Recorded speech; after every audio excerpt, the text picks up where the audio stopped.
Good evening. Welcome to the Cabarrus County Board of Education business meeting. Tonight is Monday, April 8th, 2019. I'll call the meeting to order. Mr. Tolbert. Presenting tonight's colors are members of the Northwest Cabarrus High School Air Force JROTC, including Cadet Master Sergeant Abigail Shepardson, Cadet Senior Airman Jeffrey Cruz, Cadet Senior Airman Nicole Vaughn, and Cadet Airman Basic Isaiah Evans. And honoring America tonight with the singing of our national anthem are members of the Pitt School Road Elementary Chorus. Please rise.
Right, ace, forward, arch.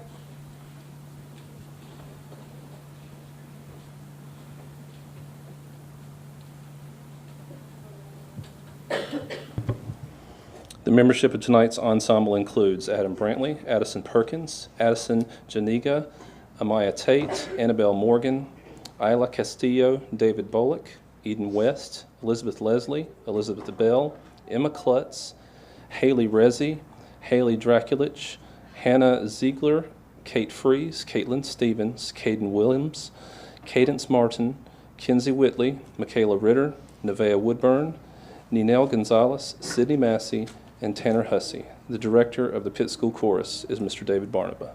Thank you very much.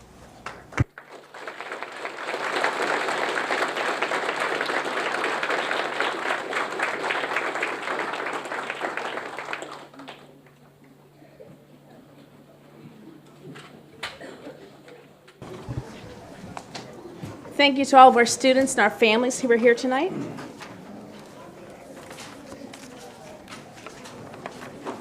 I'd like to welcome our school resource officer, Deputy Norman from Harrisburg Elementary School. Thank you for being here. Board members, I'll take a motion to adopt the agenda as presented.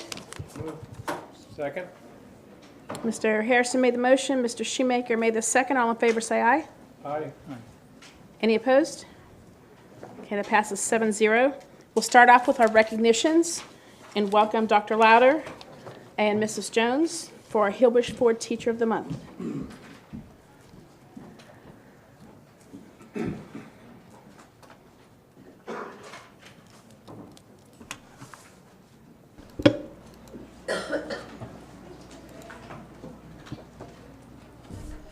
Good evening, Madam Chair and board members. Mr. Vaughn could not be with us tonight, but we extend our thanks to him and to Hilbush Ford for their continued support of our teachers through this recognition program. Our Hilbush Ford Teacher of the Month for April is Miss Ingle Barron. Ms. Barron, would you, your family, and any members of your school's administrative team who are here tonight please come forward?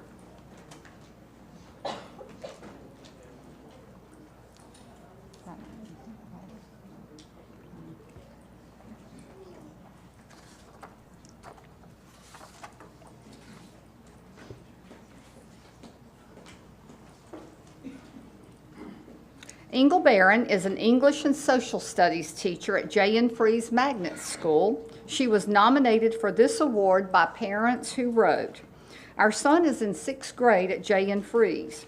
He has always said he only likes to read nonfiction. Ms. Barron has helped him to discover that reading fiction can be a joy and can challenge your thinking on very important topics. Ms. Barron has merged teaching topics in social studies such as the history of African Americans in the United States and immigration with inspiring and challenging books on these topics that our son is now reading and discussing passionately at home. She has inspired not just a joy of reading in our son, but also a desire to help others. She will be a teacher that he always remembers."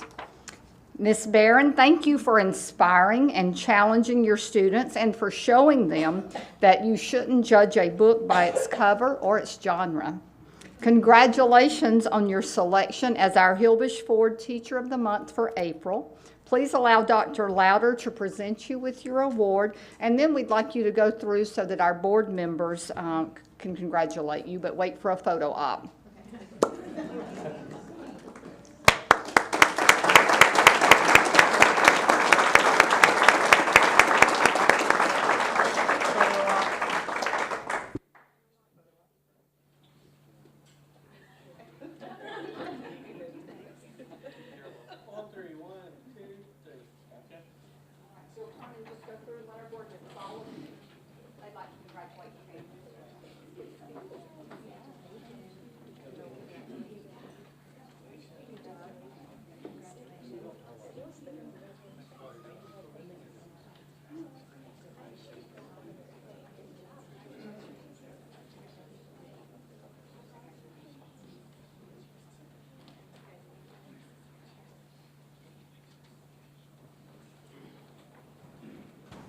Next, we have our Impact Through Education Awards. Welcome Mrs. Ronnie Boone and AXA advisors, if they are here.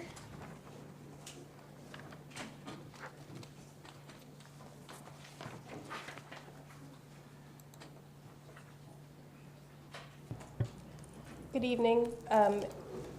I'm supposed to have Mr. Adrian Caspar and Mr. Ben Sloan with me this evening. I'm not sure if they're here yet. They were driving in from Charlotte, so the weather may have slowed them down. But at any rate, we do want to say thank you to AXA Advisors for their sponsorship of the Impact Through Education Awards this school year. And tonight we will be presenting awards to students and staff at W.M. Irvin Elementary School and Concord Middle School. First up, I'd like to invite any members of the W.M. Irvin Elementary School administrative team to come forward to stand with their students and staff.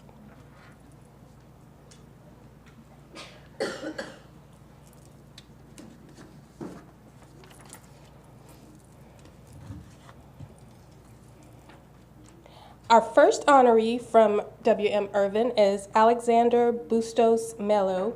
Is Alexander here with us this evening? Would Alexander and his family please come forward?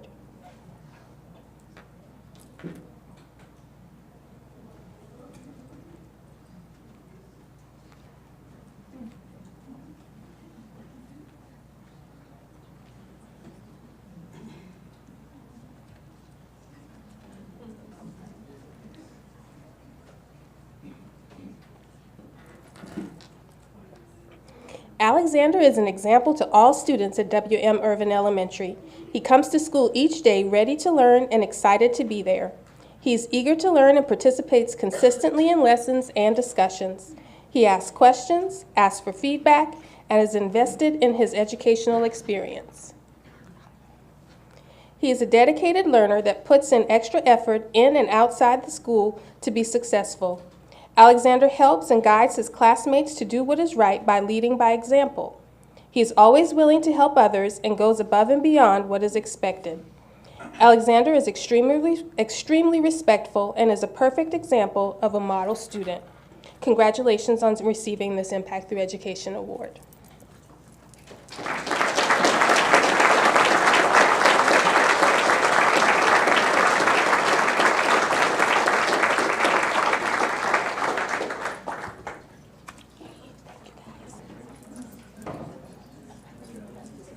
I figured it was traffic.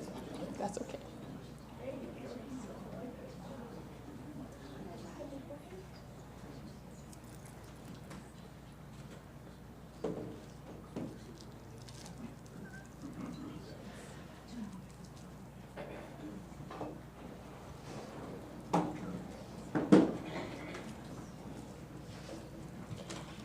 Our next honoree from W.M. Irvin is Jocelyn Cortez Perez. Is Jocelyn here?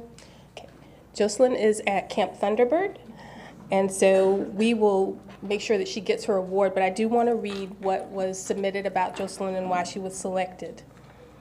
An exemplary student is a phrase that describes Jocelyn. As a fifth grader at W.M. Irvin Elementary School, she embraces every part of the school experience. She comes to school every day with a desire to learn all that she can. She completes all work with enthusiasm and conscientiousness. When challenged, she perseveres with a positive attitude. She shows respect to every individual she encounters, and in turn has earned the respect of her teachers and her peers. She is a Principal Award winner for going above and beyond school and classroom expectations. She also serves as an Irvin ambassador, welcoming new students to Irvin and lending a helping hand when needs arise. Jocelyn participates in many extracurricular activities. She is a part of the Irvin News team, delivering news and announcements on a rotating schedule. She is an integral part of the Battle of the Books team that competed in the county competition. She also is a participating member of the Math Olympiad team.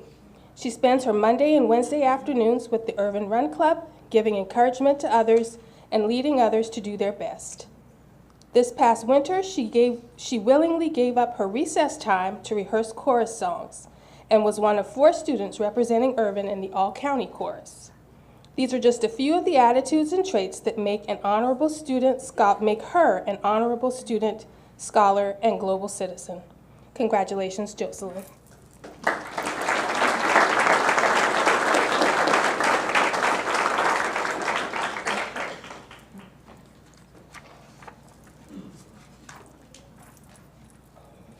Our next Irvin honoree is Ms. Anicia Lee. Would Ms. Lee and her family please come forward?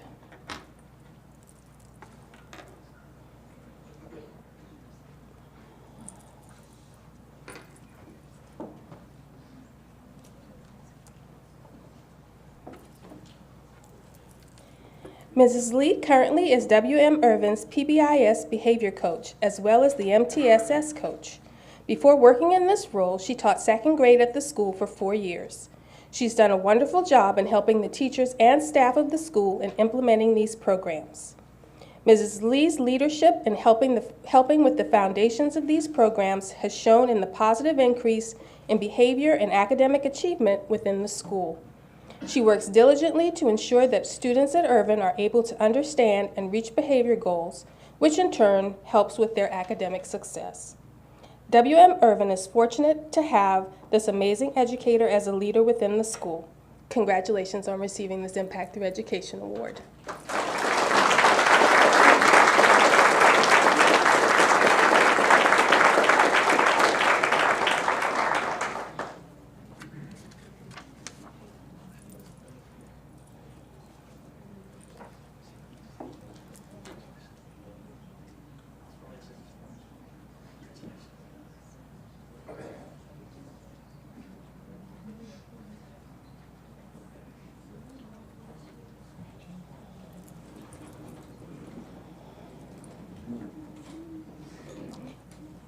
And our final honoree from W.M. Irvin is Mrs. Chris Roseman. Would Ms. Roseman and her family please come forward?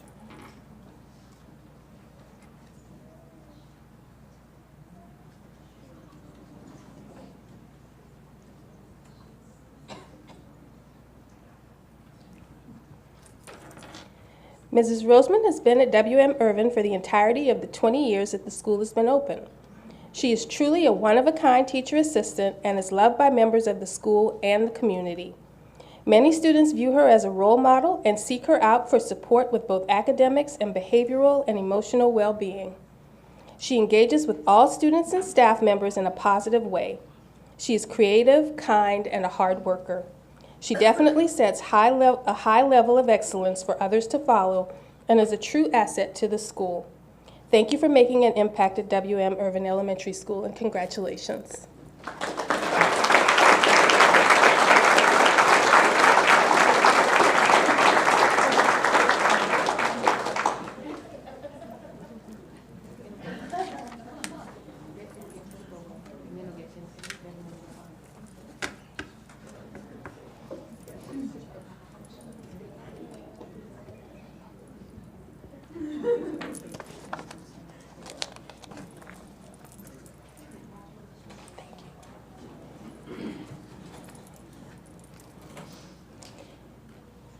And as you can see, our friends from AXA Advisors have arrived, Mr. Caspar and Mr. Sloan. So thank you guys for being here tonight.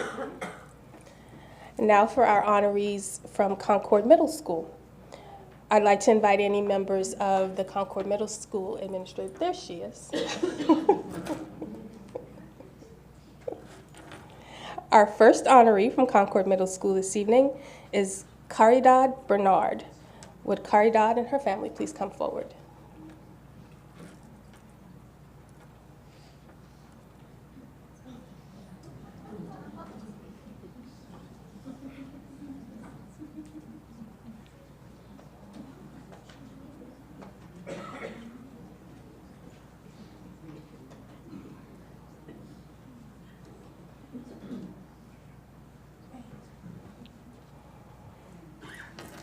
Caridad excels both academically and socially. She has exceptional grades and strives for academic excellence in all of her classes. She was a nominee for the Duke University TIP program, and she is a member of the Concord Middle Cheerleading Squad, as well as Minor Mentors, where she takes great pride in building a relationship with her mentee and being a role model to the elementary school students. Caridad cares about her school and was nominated and currently serves on a task force that discusses ways to improve the school culture. She's very deserving of this Impact Through Education Award. Congratulations.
Our next Impact honoree from Concord Middle School is Julia Hill.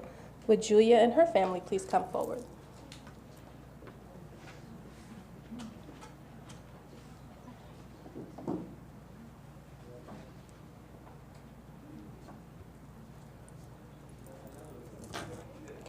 Julia not only excels in the classroom, but she goes above and beyond to make a difference in her community.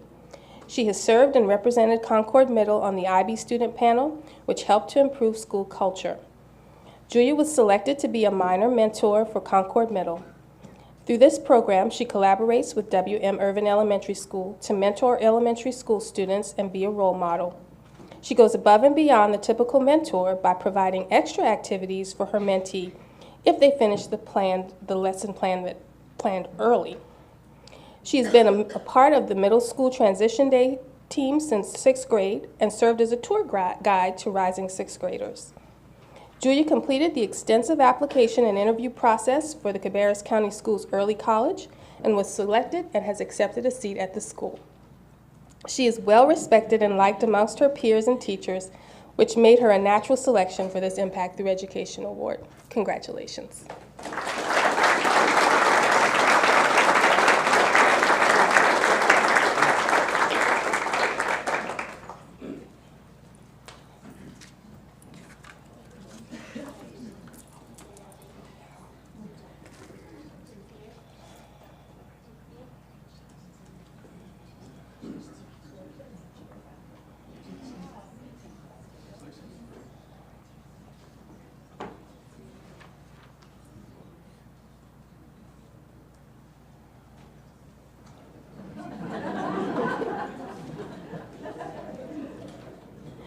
Our next Concord Middle School honoree is Cindy Farmer. Would Mrs. Farmer and her family please come forward?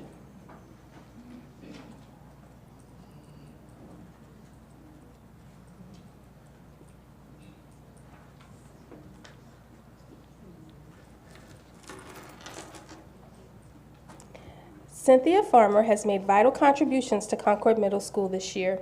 She joined the school at the beginning of the year from Iredell Statesville Schools and currently serves as the math facilitator and even teaches one section of 7th grade math.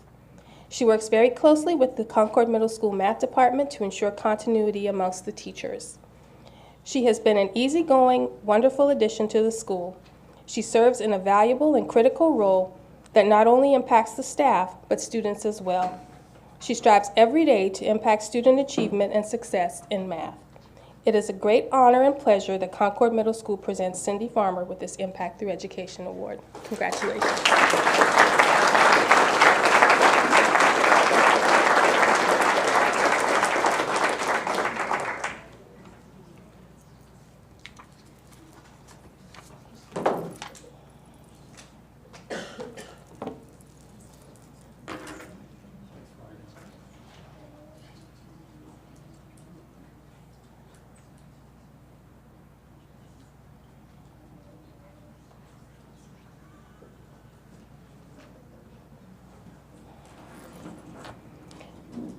And our final honoree from Concord Middle School this evening is Mrs. Jane Culp. Would Mrs. Culp and her family please come forward?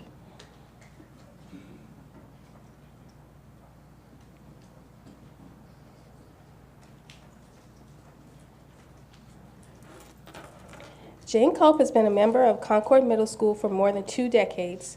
She currently serves as the school's treasurer and works tirelessly to ensure that the school's finances are monitored appropriately and correctly. She works very closely with administration to ensure that items are purchased to assist with student learning. She cares deeply for the staff and students of the school. She has an amazing personality that lends itself to working with a diverse staff and community. She's more than willing to take on a variety of roles to help ensure the daily success of the school building. Without question, Jane Culp helps make Concord Middle School a great place to work and has a resounding impact on the education of its students. Congratulations.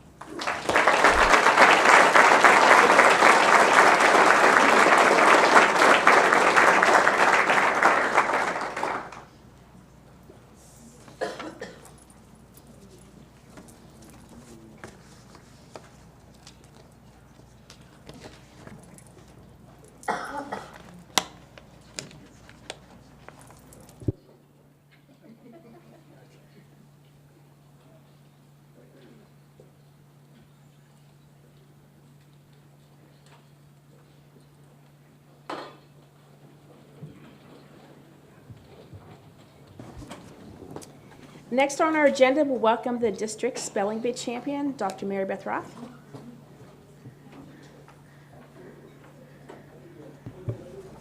Good evening, Madam Chair and school board members. If Arja Day is here, if she could come forward, please.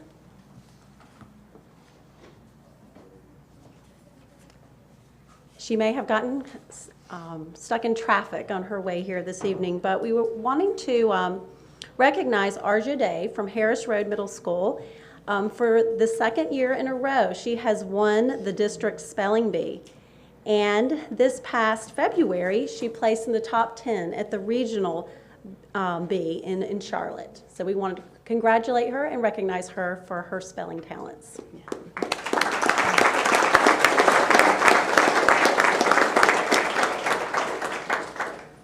And we'll continue with the Young Authors State winners. At this time, I'd like to ask that these students who were state winners in the Young Authors Contest to come forward, and if there is an administrator or a teacher present, to please come forward with their student. And we will congratulate them all at one time, and we'll have them line up here in the front. Reagan Vickers from Rocky River Elementary School.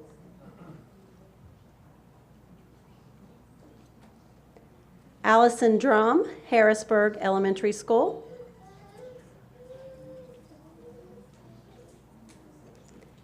Zachary Powers, Harrisburg Elementary School. Lauren Mirabelli, Harrisburg Elementary School.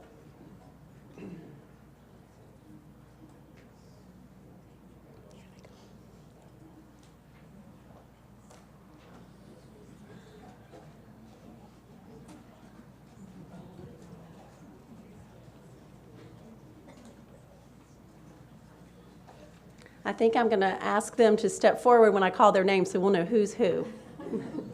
If Reagan Vickers is here, step forward. Allison Drum. Zachary Powers. Lauren Mirabelli. Aubrey Fast from A.T. Allen Elementary School. Cassidy Troutman from A.T. Allen Elementary School. Elijah Monroe from Weinkauf Elementary School. Alicia Mistry from W.R. Odell Elementary School. Riley Franchak from Odell Elementary School. Natalie Jones from Carl A. Furr. Casey Murray from Charles E. Boger. Caden Blue from Pitt School Road Elementary School. Brian Clemens from Pitt School Road Elementary School. Mia Larrigan from Pitts Road Elementary School. Christopher Smith from Pitts Road Elementary School. He was a forever young author. And he has quite a few winners from his school as well. He's a great role model. Bella Horn from Weddington Hills Elementary. Lily Newhouse from Weddington Hills Elementary. Caden Allman from Mount Pleasant Elementary School. Chloe Cook from R. Brown Elementary.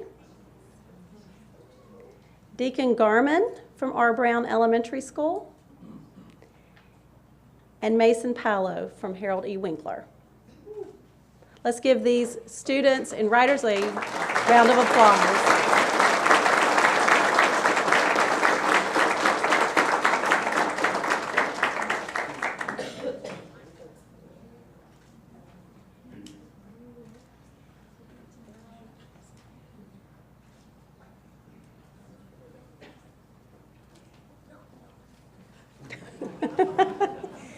All right, if you would turn this way and shake the hands of the board members.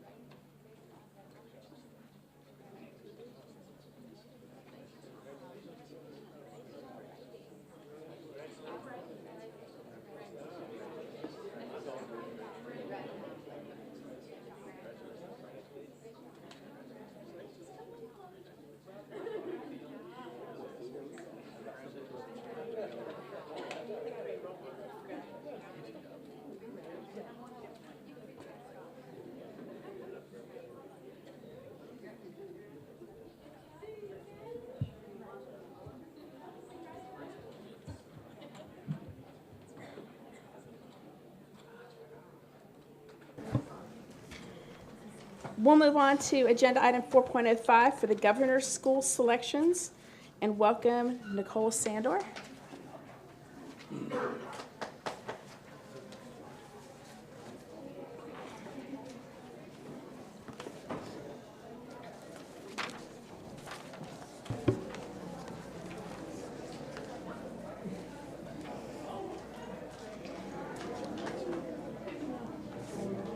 Good evening. The North Carolina Governor's School is the oldest statewide summer residential program for academically or intellectually gifted high school students in the nation. 15 Cabarrus County Schools high school students have been selected to attend the Governor's School summer program this year. We are here tonight to honor this accomplishment. I will now announce each student and their focus academic area. First, we have Amelia Andrews in the area of choral music. And I'm sorry, she is representing Hickory Ridge High School. In the area of dance, we have Ashley Boone from Cox Mill High School.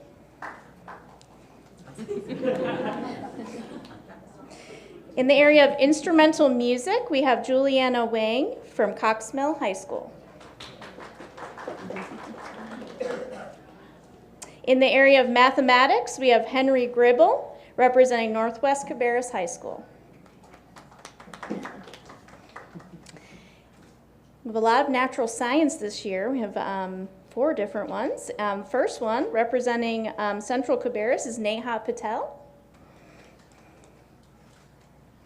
Also natural science, Nandika Kamarasetti from Cox Mill High School. Michaela Williams, also attending for natural science from Cox Mill High School. And absent tonight, we have Avi Choksi from Hickory Ridge. In the area of social science, Mackenzie Hansen will be representing Central Cabarrus High School. Mackenzie Jackson will also be attending for social science from Cox Mill High School. In the area of theater, Corbin Mills will be attending from J.M. Robinson. Yeah! And finally tonight, in the area of visual arts, we have Khadijah Sheikh from Cox Mill High School. Congratulations to all of our Governor's School students. I know they're going to represent us well and hopefully have some fun this summer. So congratulations.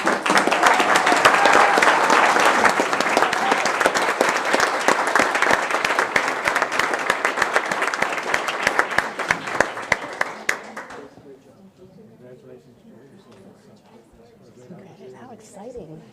Congratulations. Great job. Congratulations. Hey, good luck. I was a math major. Go for it.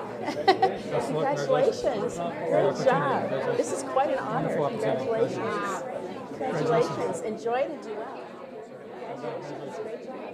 Great opportunity. Congratulations. Good luck to you. What's your favorite visual art?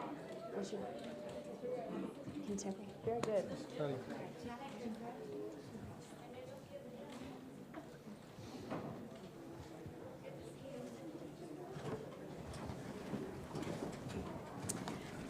And for our final award this evening, we'll welcome Dr. Crystal Hill and Tammy Sue Rebsberg. Thank you, Ms. Furtenbaugh, Dr. Louder, members of the board. This evening, I'm pleased to present Tammy Sue Rumsberg. She is with the Cabarrus Soil and Water Conservation District, and she is going to present Mary Ferguson, who is our North Carolina Elementary Conservation Education Teacher of the Year.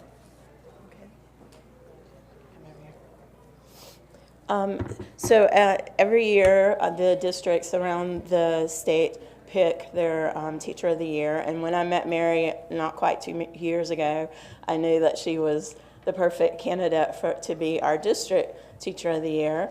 And actually, once she became district, she went on to state. And so she has been recognized as the Conservation Education Elementary School Teacher of the Year in the state of North Carolina by the North Carolina Association of Soil and Water Conservation Districts. She is from Patriot STEM Elementary, and it says, in recognition of outstanding conservation education efforts with her students through STEM education. So we'd like to thank her.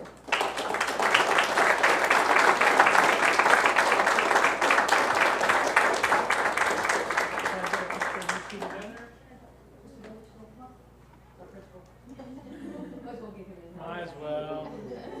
If you slide in a little more, we can get the logo in there too. You know what the heck?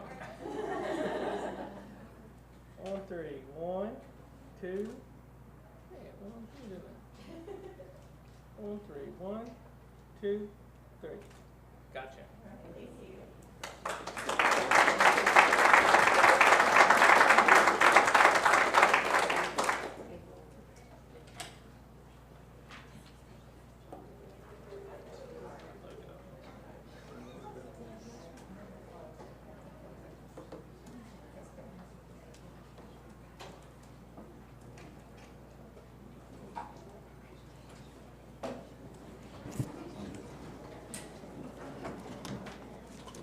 Next on our agenda, board members, is item 5.01 to approve the minutes from the March 9th work session, the March 11th business meeting, and the March 21st budget work session.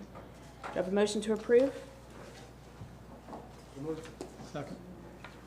Mr. Harrison made the motion. Mr. Walter made the second. Any discussion? All in favor say aye. Aye. Any opposed? That passes 7-0. We'll now move into the board chair comments. And I just wanted to share that a few weeks ago, Mr. Walter and I both enjoyed the Royal Oaks Elementary School Seussical Junior Show. It was totally impressive to have these youngsters put on the show they did. And they looked so large, like grown up on stage. When they came off the stage after the show and were walking around, I realized that they were very short even compared to my short stature. But they had such large personalities on stage, and all the music, it was amazing. So I'm sure you enjoyed it as well. It was a wonderful performance. Yeah.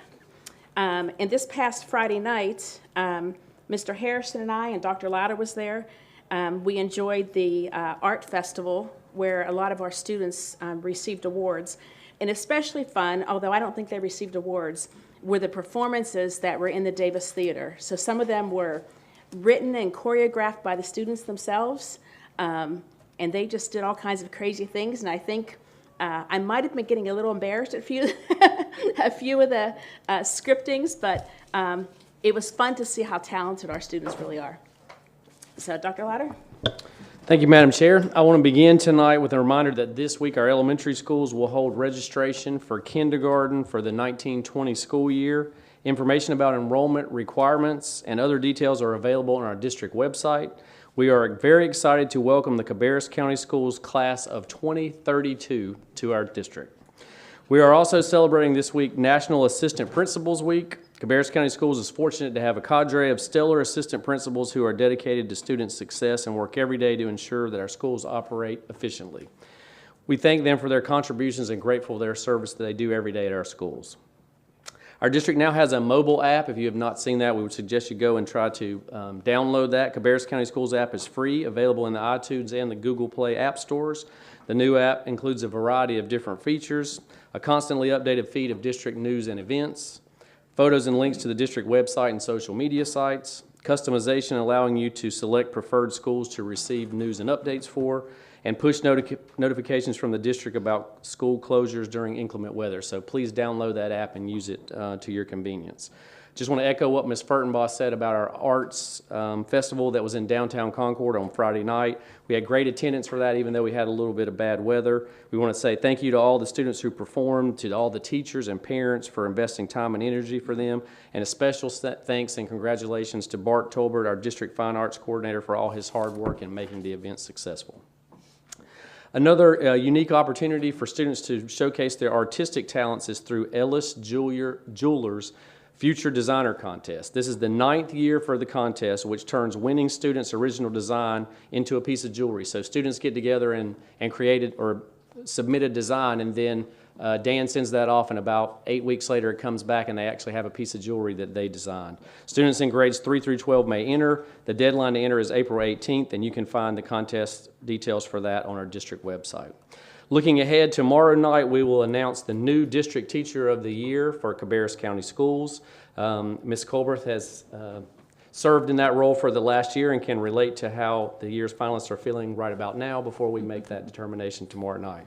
Also want to remind everyone that on Friday, Kate is the Regional Teacher of the Year for our region and is up for the State Teacher of the Year. So we look forward to at lunch on Friday finding out that she's a North Carolina Teacher of the Year, right? So Special Olympic Spring Games will take place Wednesday and Thursday of this week at the Cabarrus Arena. We want to say good luck to all the student athletes that are competing. The Human Resources Department will host a teacher fair on Friday, April 12th to recruit new teachers to our district. Details about the event and how to register are available on the district website. We certainly want to encourage as many people as possible to sign up and attend that. And just a reminder that spring break is only days away. It's April 19th through the 26th. We want to say enjoy your time away to everyone and to be safe. Thank you. Okay. Before we finish, I'd like to call in Mr. Harrison to mention the Cabarrus County Education Foundation's event that is coming up. The Education Foundation is a well-kept secret.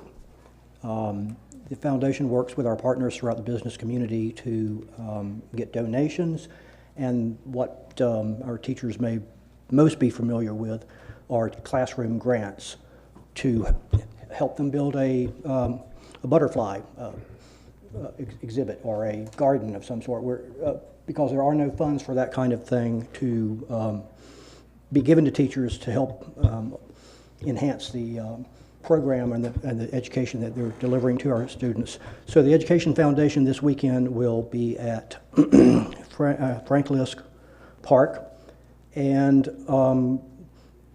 this will be the second year for Recess Cabarrus. It's a bunch of old people out doing recess games and athletic events, and we'll also be working with a lot of our partners to make that a success again this year. But it's a really good opportunity to see all the community partners that help the Education Foundation accomplish its own mission and to play a small part in what the teachers do in the classroom. Thank you, Mr. Harrison. Ms. Carpenter? Madam Chairman, may Yes. I have a point of privilege, please? Yes, ma'am. Well, Sunday, I'm sure a lot of you read the paper, and a lot of you may have watched our program last week. And there was we had a little history lesson. And one of the things that was said, Mr. Shoemaker had made the point that we had no plan in place or any kind of plans put in place. Talking about like a 10-year plan or a 5-year plan put in place. And it was actually in the paper. It said we had no plans in place until 2016 that we had a comprehensive capital plan put in place. Well, Mr. Shoemaker, I've got you a little present. And that we did have 5-year plans put in place until then. So I'm going to pass that down to you. We had 5-year plans in place. So I made you a copy of those, that we did have those prior to that date. They were not as good as we've got now, I have to assure you. But we had 5-year plans put in place. Ms. Carpenter, I appreciate this gift. This one does say 2011 through 2016. No. I'm just saying that's what the title is on this. No, look up at the top. Look up at the top. That's it. It says 2011 to 2016. No. So it was produced in 2011. But I wasn't on the board in 2011. I know, but you said we didn't have any until 2016. I said when I came on the board in 2013, there were no plans that we were aware of. Prior to that. Those are exactly all my point. Prior to. Anyway, we did have had 5-year plans. Thank you so much. I wanted to make sure you knew we were not in the dark. I want a copy, please. Well, he can get you some. I think the key nuance there that some folks may have missed in Mr. Shoemaker's remarks, because I did clarify, 'cause I was with you on the board and Ms. Grimsley as well, is that when they came on the board, they were not given. That year, there was a rotation of 4 brand new members, and they were not given all of the documents we previously had. But you have done an outstanding, and we do a lot better. We have 5 and 10-year plans. We are so blessed to have all of you on this board, and we have been blessed over the last 6-7 years of my tenure on the board to have such great support from our superintendent, from his staff, and we're moving forward. And we know that in 2000 to 2012, there was a lot of work done in Cabarrus County, as evidenced by all the schools that were built in those times. However, we were just coming out of a recession, and we had a little churning going on, trying to get ourselves back on course, and that was what we were faced with when we came onto the board in 2013. Yeah, So. I just wanted to make sure our public knew, we did have plans in place. I So- never insinuated you didn't have plans before I came on the board. Okay. But Thank you all. Okay. Now we'll move on to our guest speakers section. Item 7.01. In accordance with Board Policy 2310, a part of each business meeting will be set aside for citizens to address the board through public comment.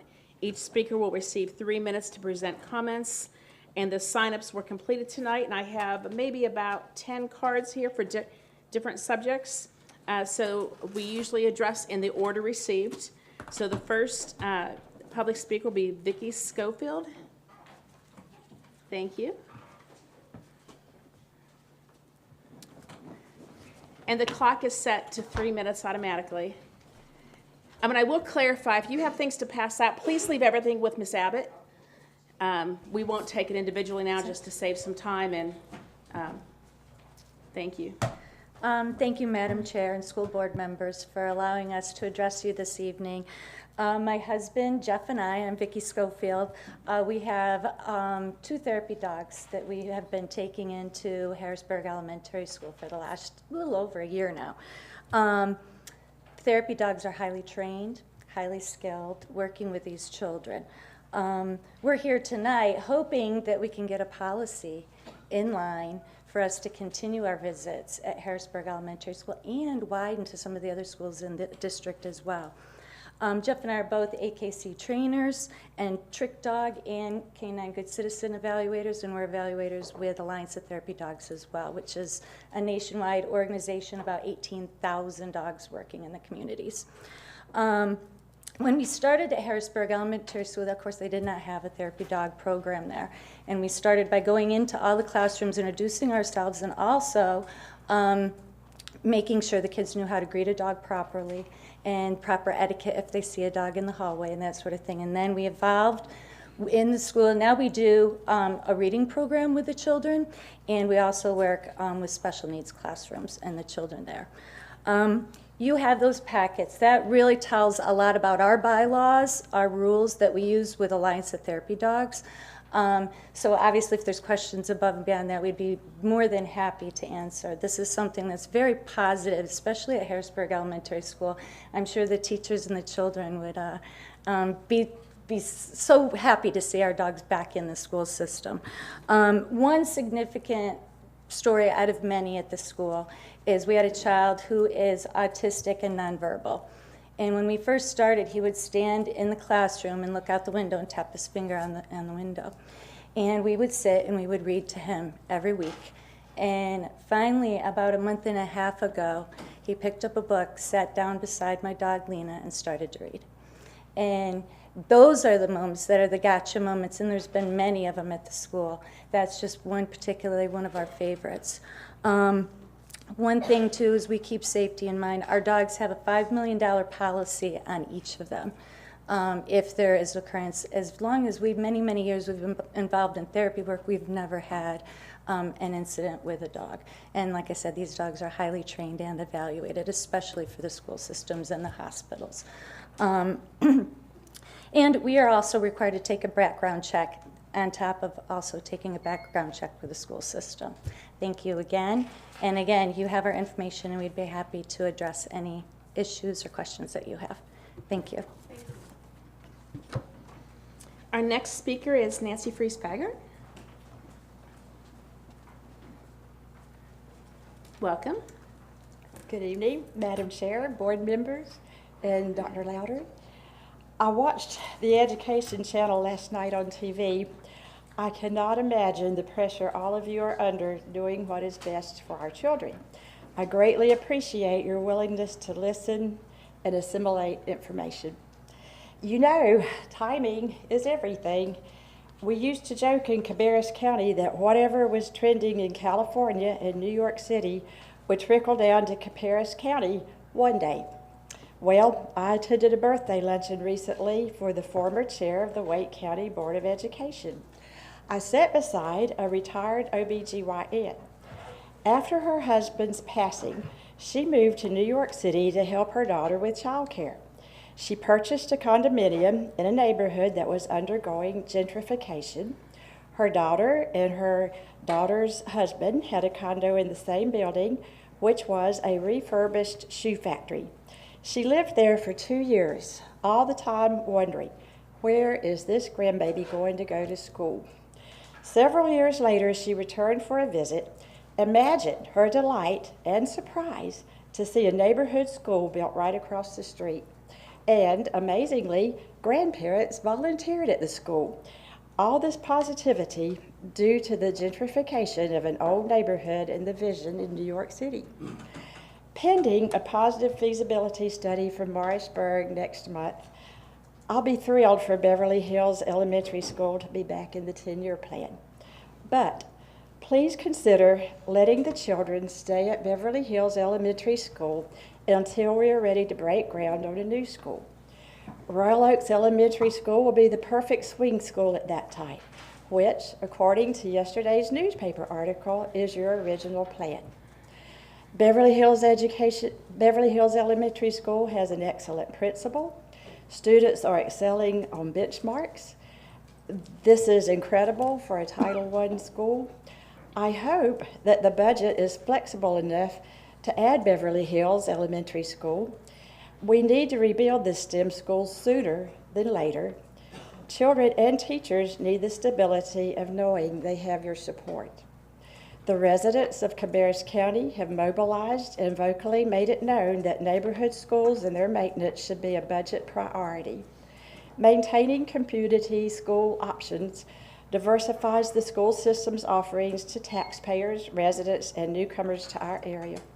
Beverly Hills could be a national case study, bringing much acclaim to our county and to you, the Board of Education. It's definitely an investment in our children, and I humbly ask for your consideration. Thank you for inviting us to speak. Thank you. Mr. James Fulton.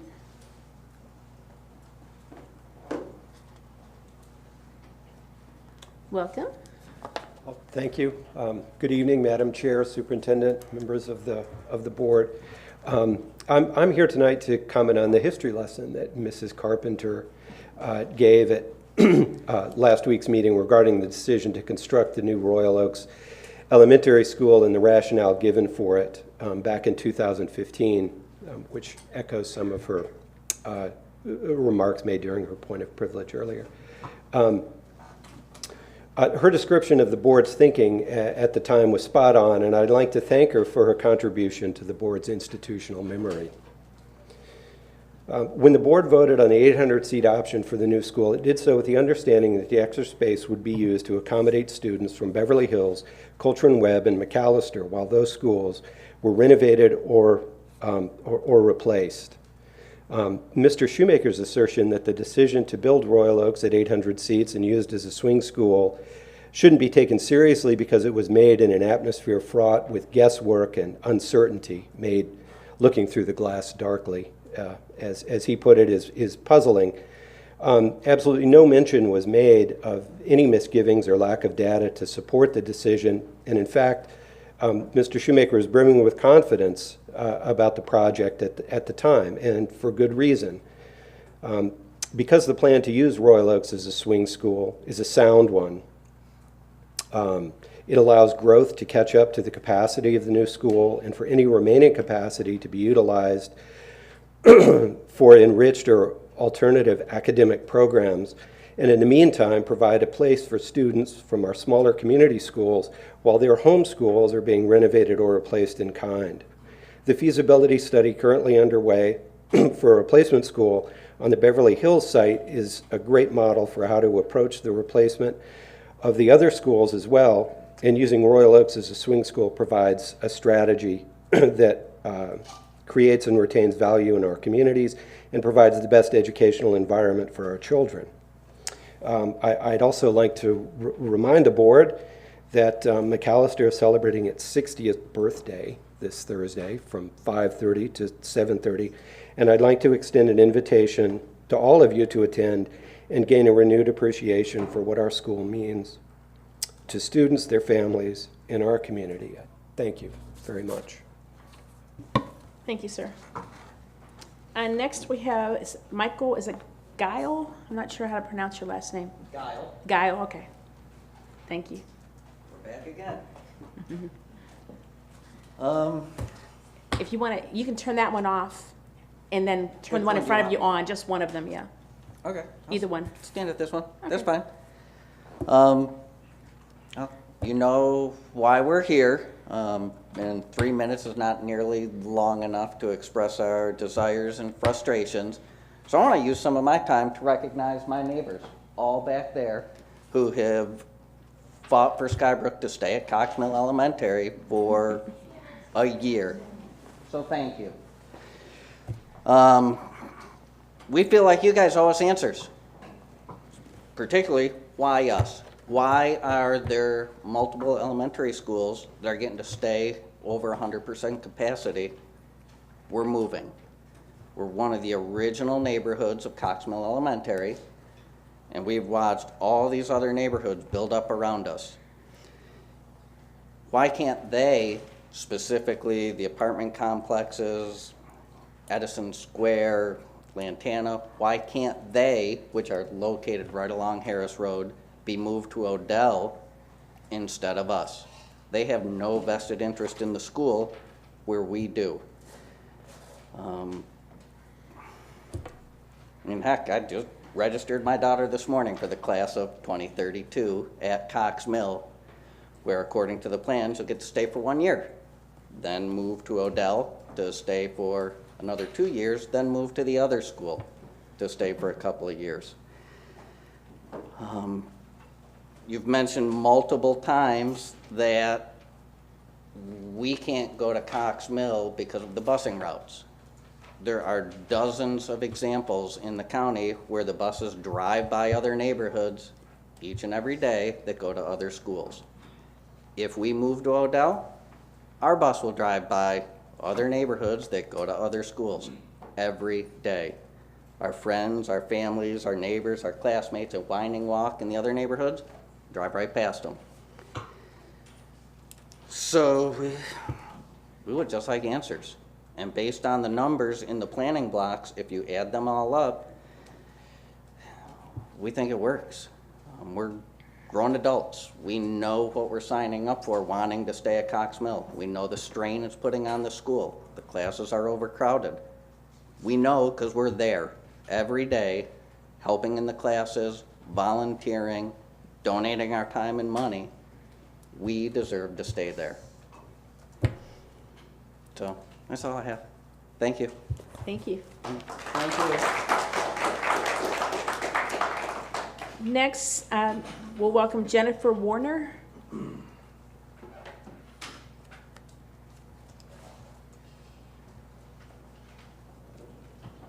Welcome. Thank you. I'd like to start by thanking all of you for your work on what we know is a very difficult and time-consuming realignment process. We know it's not easy. This is a process that does not have a simple solution for a county that is experiencing tremendous growth. I know you've heard of the Skybrook neighborhood, perhaps a lot more than you thought you might in this process. And I care about this realignment process and how it impacts my neighborhood because of our lengthy history supporting Cox Mill since the school began. You should keep in mind that the Skybrook neighborhood is split between counties and only a small portion of children are on the Cabarrus side of Skybrook. We are a mature neighborhood where there will be no future development, something that cannot be said for most parts of the county. We have less than 100 elementary age students at Cox Mill, many of whom can stay because they're in the Mandarin program. The data clearly shows that the Skybrook population of the elementary age students will decline over time due to the maturity of the neighborhood. When this realignment process was introduced to us, a number of promises were made. We were promised that the decisions would be objective and data-driven based on observable criteria and facts. We were told there would be minimal disruption to children unless absolute necessary. We were told there would be transparency in the process and that we would receive a realignment plan that would last a decade so that we wouldn't be doing this again every 3 or 4 years. What we feel that's been delivered through this process are decisions made on flawed or missing data and evidence, an ever-changing set of data where planning block numbers change from week to week mysteriously, a silencing of committee and community members, an uneven application of policy and misunderstanding of policy. Make no mistake that this matters for real children and their families. We are not just numbers in planning box. This morning, I registered my daughter Clara for kindergarten at Cox Mill Elementary. Should we be moved, she'll spend 1 year at Cox Mill. She will then move to Odell Primary for grades 1 and 2. Then she will move to Odell Elementary for grades 3 through 5, and finally to Harris. What that is 4 different schools for a child who should only have gone through 1 elementary school. My children will be split off from friends and support base that they already know from their existing school. And for parents like me who must utilize after-school care and have more than 1 elementary-aged child, I'll spend my afternoons driving between 2 different schools with horrible traffic that will only get worse with growth. Okay. I am frustrated by a process that's gone rogue and abandoned the published and promised criteria, making decisions based on selective application and policy and ever-changing data. Moving Skybrook is a short-sighted shell game. Odell will quickly be over capacity while Cox Mill is projected to decline in population. Why move us as a temporary solution? My family thanks you for considering our information. Thank you.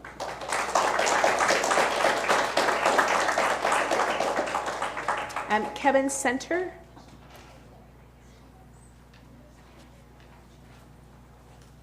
Welcome. Good evening, Board. Thank you for your time tonight and throughout the process, as well as what all you do for the children of Cabarrus County. I have a kindergartner who is at Cox Mill and is in the Mandarin program. We are Skybrook residents. He'll stay at Cox Mill through the Mandarin program. But I'm here speaking on students and the impact of students. I am a temporarily retired educator, a former school principal, and see the impact on student mobility every single year. Cox Mill, the students of Skybrook, imagine you're a kindergartner. You've just transitioned from preschool, because most of those students were in preschool. You're at Cox Mill for a year, then you go to first grade, then you transition again to another school. That's 3 schools by the time you're in second grade. Another transition. That's 4 schools by the time you go to Harris Road. Transition's hard for us adults, and it can be very, very hard on students, on children, especially during their transformative years. In an article, Student Mobility, Causes, Consequences, and Solutions, it indicates that changing schools often can be detrimental to normal development by disrupting relationships with peers and educators, as well as altering a student's educational program. It can affect kids emotionally because they may have to leave their previous life and friends behind. Depending on their personality, the time it takes kids to adapt to their new school, their new home, may vary. But it does have a detrimental effect on their social life. In a paper titled "The Effect of Grade Span Configuration and School-to-School Transitions," discusses the academic achievement that is lost in these students. While I would not expect the students of Skybrook to have a major impact negatively, you do see through lots of data that I've looked through where students can lose as much as 6 percentage points in expected annual growth from one transition year to the next. Again, I'm here talking about students and the impact of students, because that's what we care about. My student won't be impacted, but 70 or more students could be impacted both socially and negatively, changing schools as many times as they would be by the time they made middle school. Thanks again for your time.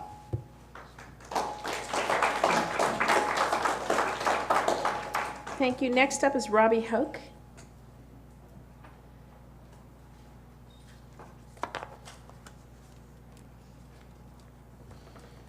Welcome. Thank you. Good evening, board members. I just want to keep this pretty short. I'm a parent of a first grader and a fourth grader at Cox Mill Elementary School, and I'm a Skybrook resident. I know realignment is a difficult process. There's a lot of work involved, a lot of moving numbers. Our whole area is very crowded at this moment, so it's hard to figure out how to, level the playing field, I guess you could say. And so basically, I've been a part of this process from the beginning, including several years before this, when, again, Skybrook was suggested to be realigned out of Cox Mill.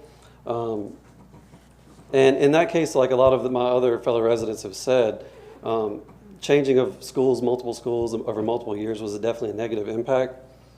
But I've also been a part of this realignment process, including going to the Cropper Consulting Group's meetings. In those meetings, I feel like there was a lot of information presented, but a lot of time was taken up by neighborhoods pitting neighbors against neighbors. One neighborhood would get moved out of Cox Mill, it would cause them to be riled up. They would, get moved back in another neighborhood. So I really don't think that was fair, and it kind of took up a lot of the process instead of looking at the hard data. I'm an engineer, and I'm very, very big with numbers, and I can see there's a lot of overcrowding. But if you look at the criteria that was presented for realignment, I feel that keeping Skybrook in Cox Mill actually meets the criteria better than moving to Odell. There's issues with traffic.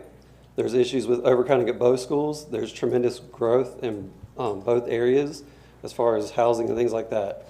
So I don't think that the impact on the students themselves, which is a fairly small number, is worth, realignment. So I'll just ask you to please consider keeping Skybrook at Cox Mill for those reasons. Thank you. The next speaker is Kara Wells.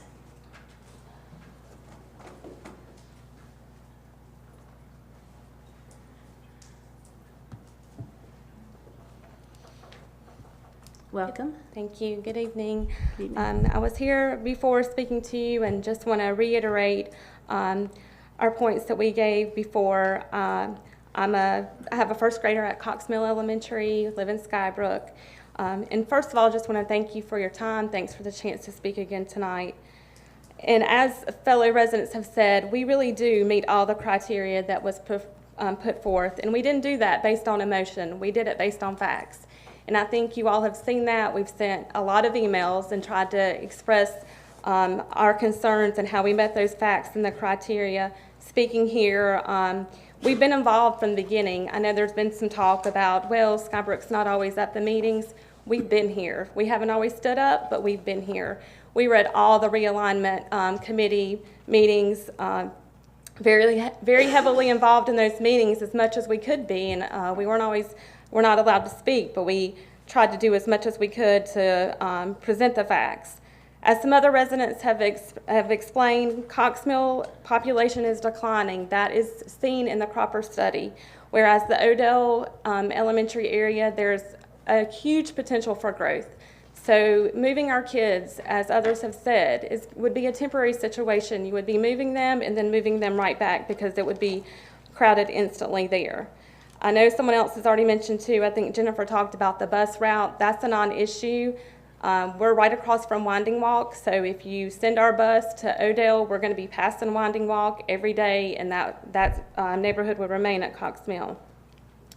Again, there's only 80 kids that would be affected. That is a small group of kids that would not negatively impact the population at Cox Mill Elementary, but it's a huge impact to our children, as everybody's already explained.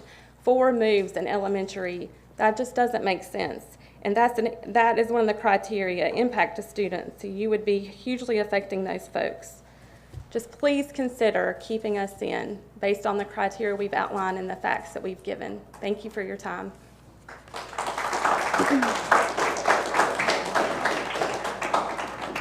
Thank you. The next speaker is Jean Ann Wanish.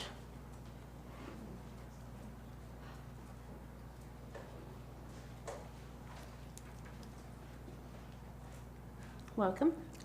Thank you. Good evening, board, and thank you for your time. You've probably remembered I've been here as well. I have a first grader and a rising kindergartner. They are Mandarin program as well, so they technically won't move anywhere. I want to ask to allow me to kind of share the names of some of my neighbors that I'm speaking for. There was a little confusion, and so I didn't realize we could speak tonight, so in coordination efforts, I'm blessed because my parents, AKA Oma and Opa, live here in Cabarrus County, so they were able to help out. I know a lot of other friends and neighbors weren't, so they asked that I speak on their behalf. So I just want to speak for the Goodwin Phillips families, the Fergusons, the Shaws, the Fairbanks, the Maldoffs, the Thomasons, the Thorpes, and the Stacks, as well as myself, to say pretty much everything my neighbors have already said. If you look at the criteria, I know this isn't easy. But if you look at the criteria, that is our best match to leave our children at Cox Mill for the busing, for the neighborhood and the developmental factors, to keep our community together. You strand us on an island if we're cut off. All of the other schools, and I know that feeling because my children's daycare, which we love, is in Uptown by where I work. And that's where all their families are South Side families. And we're so separated from them, and it's so hard, and it's that physical, it's that proximity where as kids mature, they want to be able to be with their little neighbors and run around and play and be places they can walk. We can walk to Winding Walk. My sister and her family were across the street as well. We could walk there. The kids could do those, sorts of things where as they gain independence, that is their community. So, and the parents have pointed out the bus route is disastrous trying to go that other way if you're switching us to Odell. So I think as we look at the criteria, I know it's not an easy choice. I know that there's no perfect answer. We've looked at the numbers dozens and dozens of times, and they're right. It's about 70, 75 kids in a declining neighborhood. We don't have a huge impact for the overall size and scale of Cox Mill. On the average, if you took those kids out, it's less than 2 kids per class. We're not a huge impact, but it makes a big difference to our kids. It makes a difference to the way they grow up, the people they're able to associate with in their own little home community, and it makes a difference to parents who are trying to get to the school. Again, there is only one way to get there, and that way is forever backed up, traffic-ridden, accident-ridden. I've gone that way twice since my son started at Cox Mill, and every time I'm late because I'm stuck on that road. So, as I look at what this holds and what the change would hold for our children, I hope you will consider keeping us in the arguments we made. Thank you. Thank you.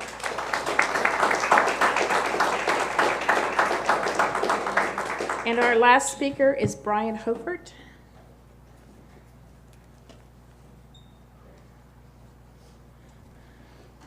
Welcome. Thank you. Madam Chair and board members, thank you for this time. I know you're probably nauseous to hear the word Skybrook again, but I'm here on behalf of Skybrook as a resident, a longtime resident, and short-time father of someone in Cox Mill Elementary School. My daughter is a kindergarten in the Mandarin program. I have a 3-year-old son who in 2 years will be going to school and perhaps in the Mandarin program if he's able to get in. But as you've seen, we're very passionate about this. Everybody speaking tonight is speaking on behalf of Skybrook. This is obviously a point of contention, I know, and it's been a big issue. And I watched the video from the meeting where you guys talked about it, and I know that it's hard for all of you and for excuse me, for all of us. But I just wanted to share a quick story. Every morning, we take our daughter down to the bus, and she hops on the bus, and my son every morning is like, I want to go on the bus, I want to go on the bus. He used to cry, now he doesn't cry anymore at least, so that's good. And we tell him, oh, someday you'll get to go on the bus. Well, if he stays in the Mandarin program, or if he gets in the Mandarin program and we aren't in Cox Mill, then he won't get to ride the bus anymore. Which is not just it's sad for him, of course, but it's a burden on us. And it leaves us at a point of what's worth it to us. Do we leave our daughter in the Mandarin program? Do we take her out so she can be on a bus? Like you've heard all the arguments, I don't have any additional arguments to give to you, and I know that you've heard some good ones and some maybe not so good ones, but at the end of the day, I ask you to please consider keeping Skybrook in Cox Mill Elementary School. A lot of parents have sweat and cried, and I'm sure have bled for that school. My wife volunteers there every Thursday in our daughter's class, and not that she wouldn't do that in another school, but we're invested emotionally, and we just ask you please consider if there's any way to keep us in Cox Mill. We appreciate it. Thank you very much. Thank you.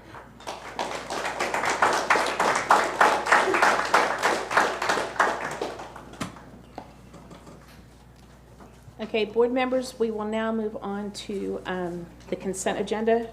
Item 801, you have the consent agenda before you.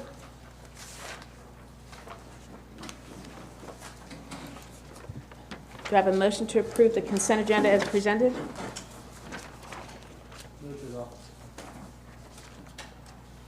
Move to approve? I'll second this. Thank you. Mr. Harrison made the motion. Mr. Shoemaker made the second. Any discussion, board members? All in favor, say aye. Aye. Any opposed? Okay, passes 7-0. We'll now move on to the action agenda. And the first item we have is the proposed budget adoption, which we've gone through in several meetings now. Our CFO, Kelly Klutz, is here. If you have any additional questions. Madam Chairman, I would like to ask at this time, and I'm sorry I didn't bring it up earlier. Again, I was reading something when everything was approved, but I want to ask the question.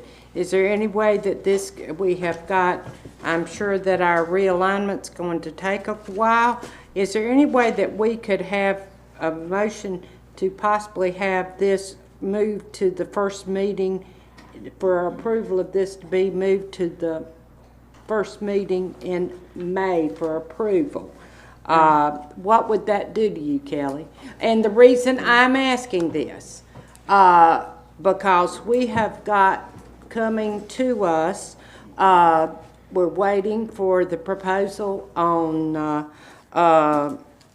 the recommendation for Morrisburg, and we don't know what's going to happen. It could come back and nothing, but it could come back and it say, okay, we are recommending possibly a rebuild, a remodel, and that could affect the budget. It could mean we would have to put something in 5-year plan, or it could mean we could have to put something. Mrs. Carpenter, I'm just going to call a point of order here because the budget does not include the capital plan. We will discuss the capital plan after the Morrisburg recommendation.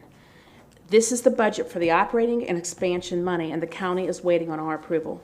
Well, we're not even meeting with them till the middle, Right. The latter part of May. They're continuing to plan. Staff has met with them again this past week. They're continuing to plan. This budget is not the capital budget to build schools. This budget is, like I said, the operating, the expansion. The teachers are waiting to hear if we're going to approve recommending as our #1 priority the increase in the supplement. So I don't think this is an appropriate adjustment to an agenda. So we need to approve the normal fiscal year, next fiscal year budget tonight. So the county does ask for our budget back in January. When they sent out their standard form letter, they asked for this information in January. And my immediate response is, there's no way, our budget committee doesn't end till March and we can't present it to our board until April. Would you please accommodate the request to allow us to submit it to you in April? They've already collected everyone else's budget information, and they are waiting for ours. So you're saying no, that you can't? I can't speak for the county, but what they've relayed to me is that they have waited much longer than they would like to. And so I would not recommend that we extend Well, why are we basically meeting with them then later on in May then? That's the fine-tuning session.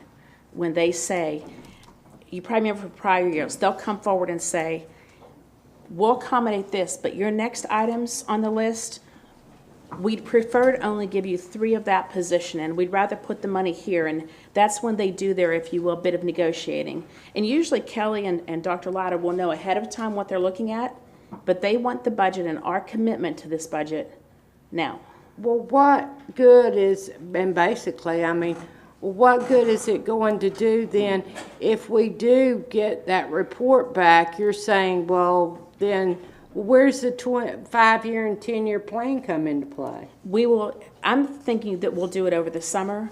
If we get through all the requirements we have to do before the end of the school year and the end of the fiscal year, then we'll go to the capital plan maybe in June or July. Because we'll have time to think about whatever the Morrisburg report is. We'll see what the projections are going into next year. Because a big factor in that capital plan is what the New Year's ADM looks like. Yeah, and where we're growing. Did they not give us some on that 5 and 10-year plan? So the items that we've been talking about for years, so the high school, they finished the high school up, they finished the elementary school that we already have in the works. Part of that 5-year plan proposal in the current budget as we know it is they're going to try to purchase that middle school land for us. We're looking at high school land, and so those are the things that we've been talking about that appear to be in that budget. But they haven't passed their capital budget for this year. So these are just discussions that we're having. Well, if you want to go ahead and do it, I'll basically tell you, because there were questions that I asked you and things that I didn't like that basically where they were placed. And if you want to go ahead and do it tonight, I'll go ahead and bring up the things that I wanted to do. And if they won't be moved, I'll basically tell you right now, I will not vote for it. And that's your prerogative, but again, we can reiterate what the committee's process was. You've known that all along. You participated.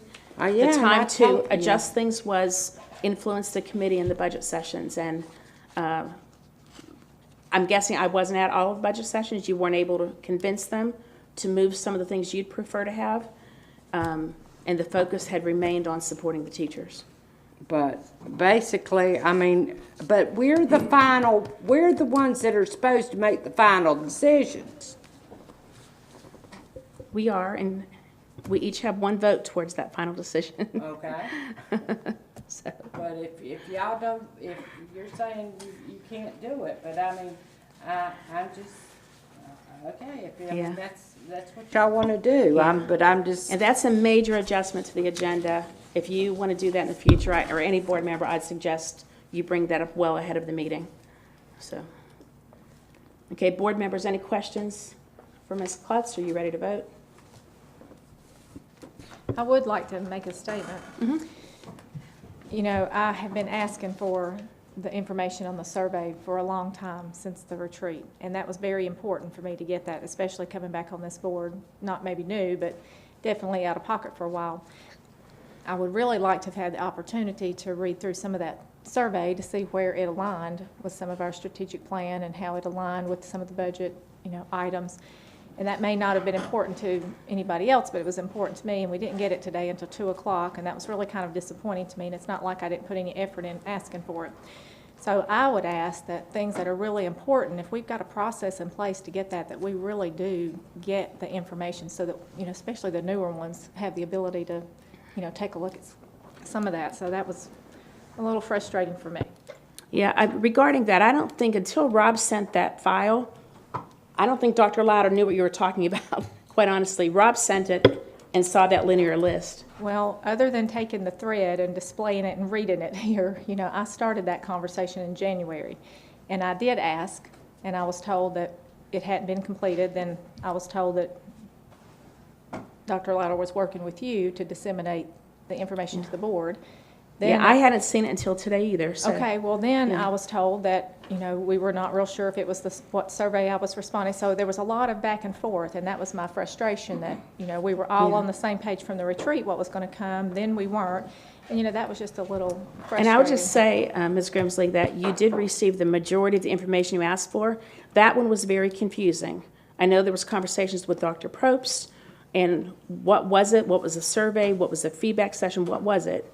And then, like I said, that was the big clue when Rob sent that report from 3 years ago. So, because I had never seen that one either. So, and that's not really a budget. We're not going to change the budget because of strategic plan feedback. Not for this year. It could influence next year.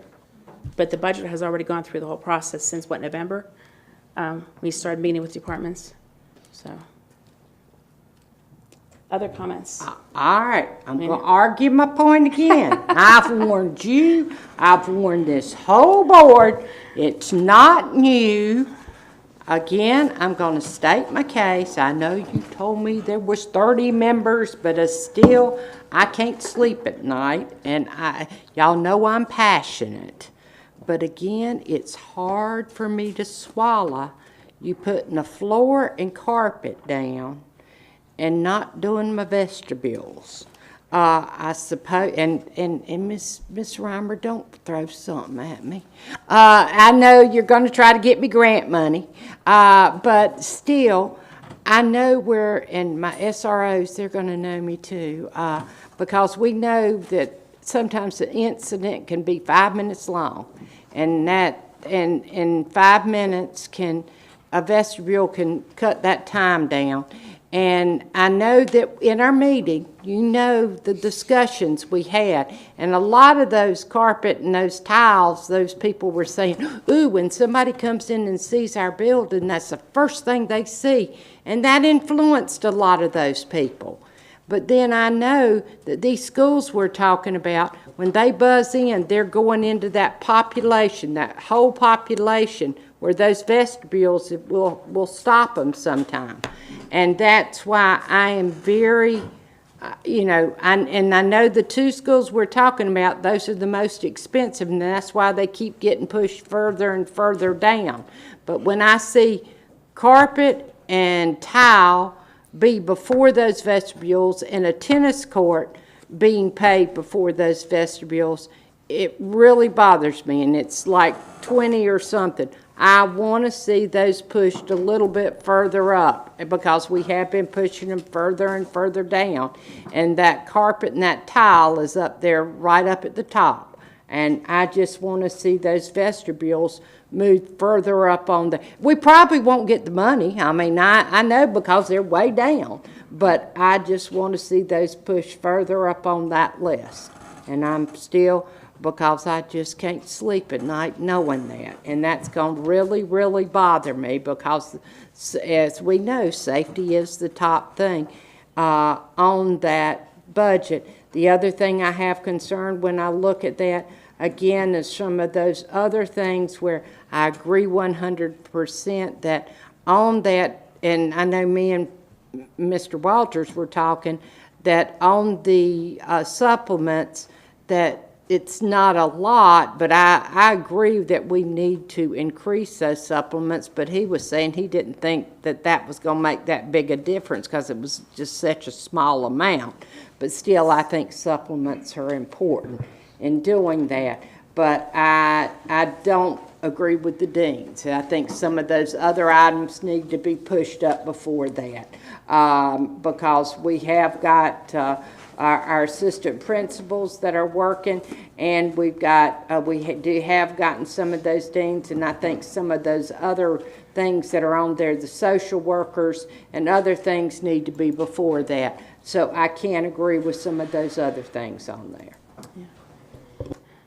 Okay, I just pulled up the capital outlay. Right now, the first security vestibule is at number 9.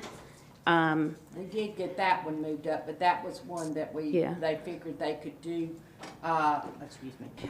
We did get that one. That was an easier one to do, but the ones that have been on longer, like I say, we did get that one moved up some, but we still have. But that's something we have been working to try to get all those on. Okay. But you see what those first two items are, and that's what bothers me. Well, the challenge, I think, with the flooring, and I wasn't at all of these meetings, but I have read a lot of these, the justification pages that each department member provided. So one is the flooring replacement and abatement at Northwest Cabarrus Middle School, and one is at Concord High School. I think the challenge, Ms. Carpenter, there is that flooring is touched by over 1,000 people a day.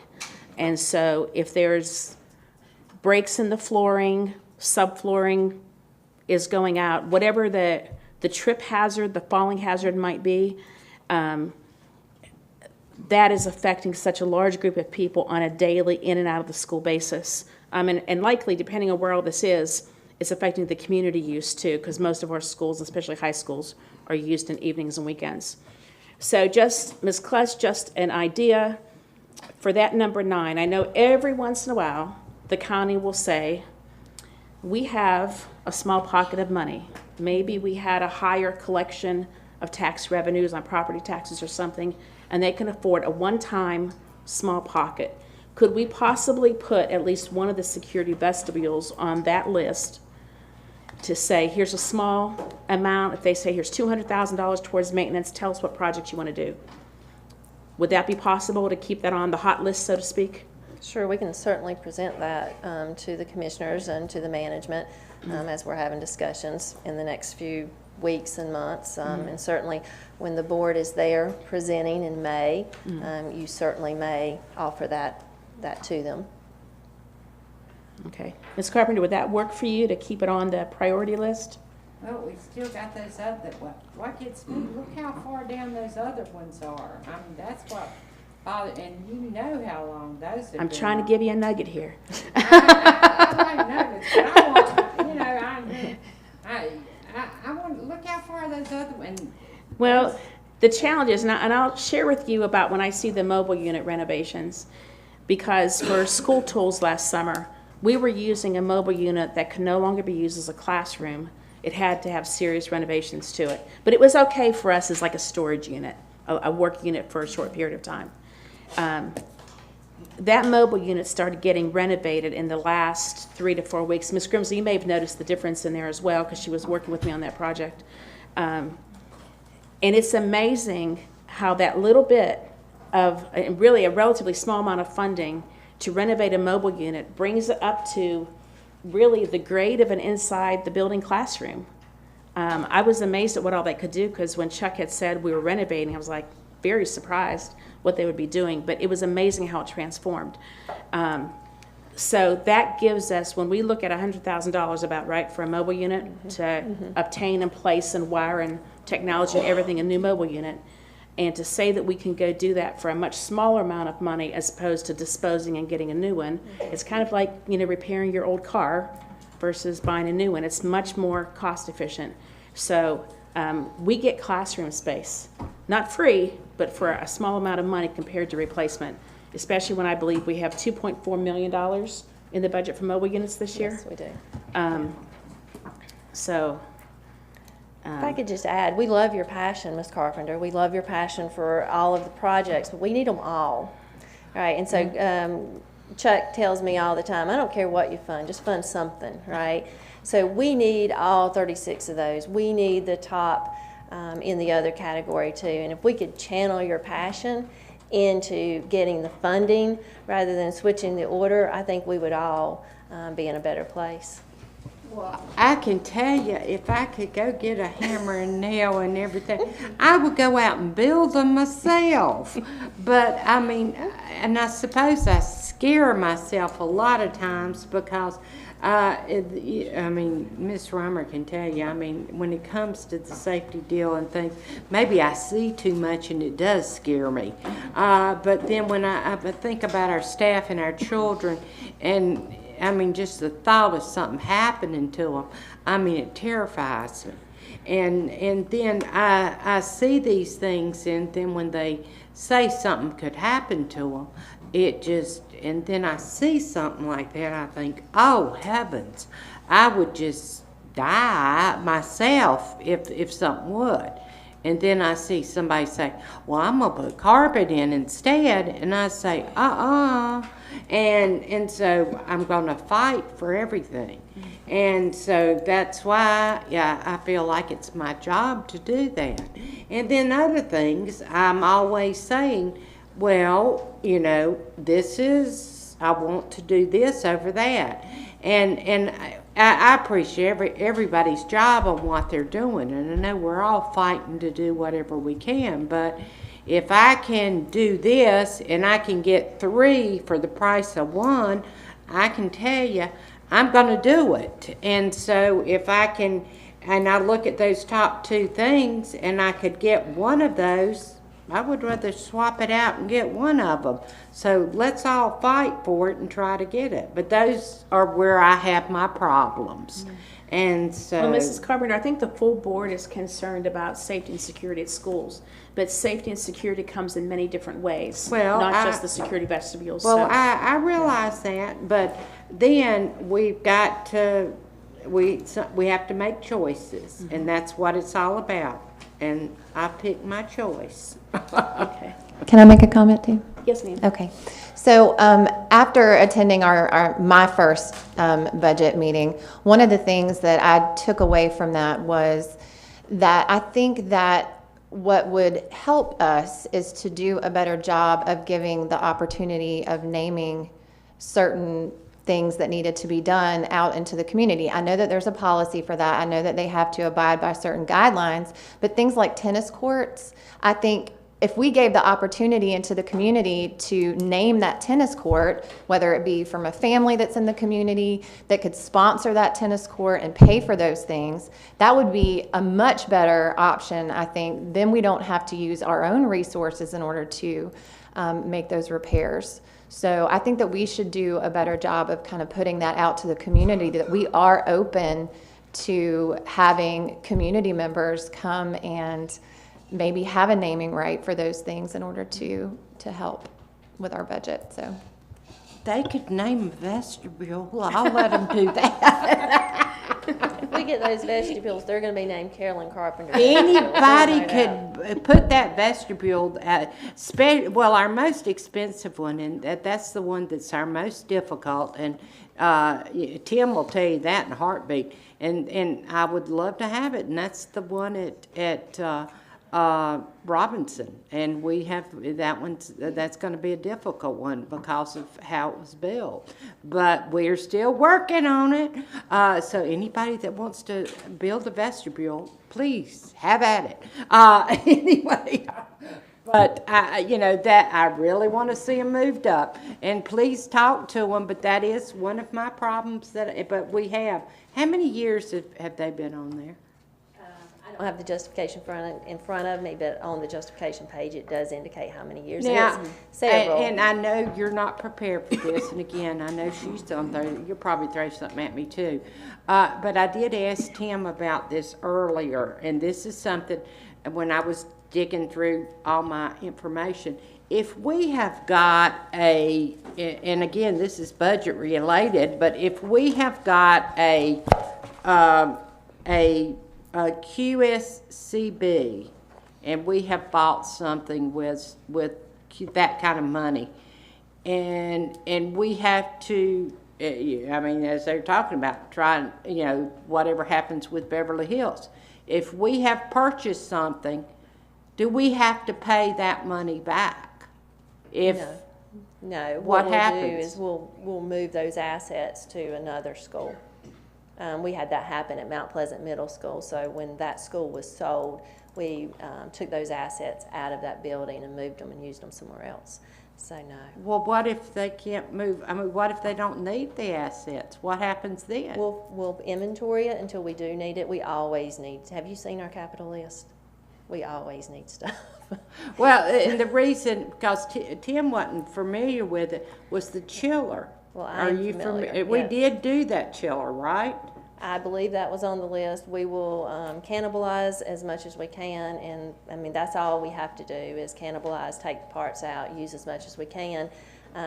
If it's beyond its useful life cycle, we write to the state and get permission to do that. There's a process. It's not a problem. Because that had been talking about how things were going to, that things could go at any time.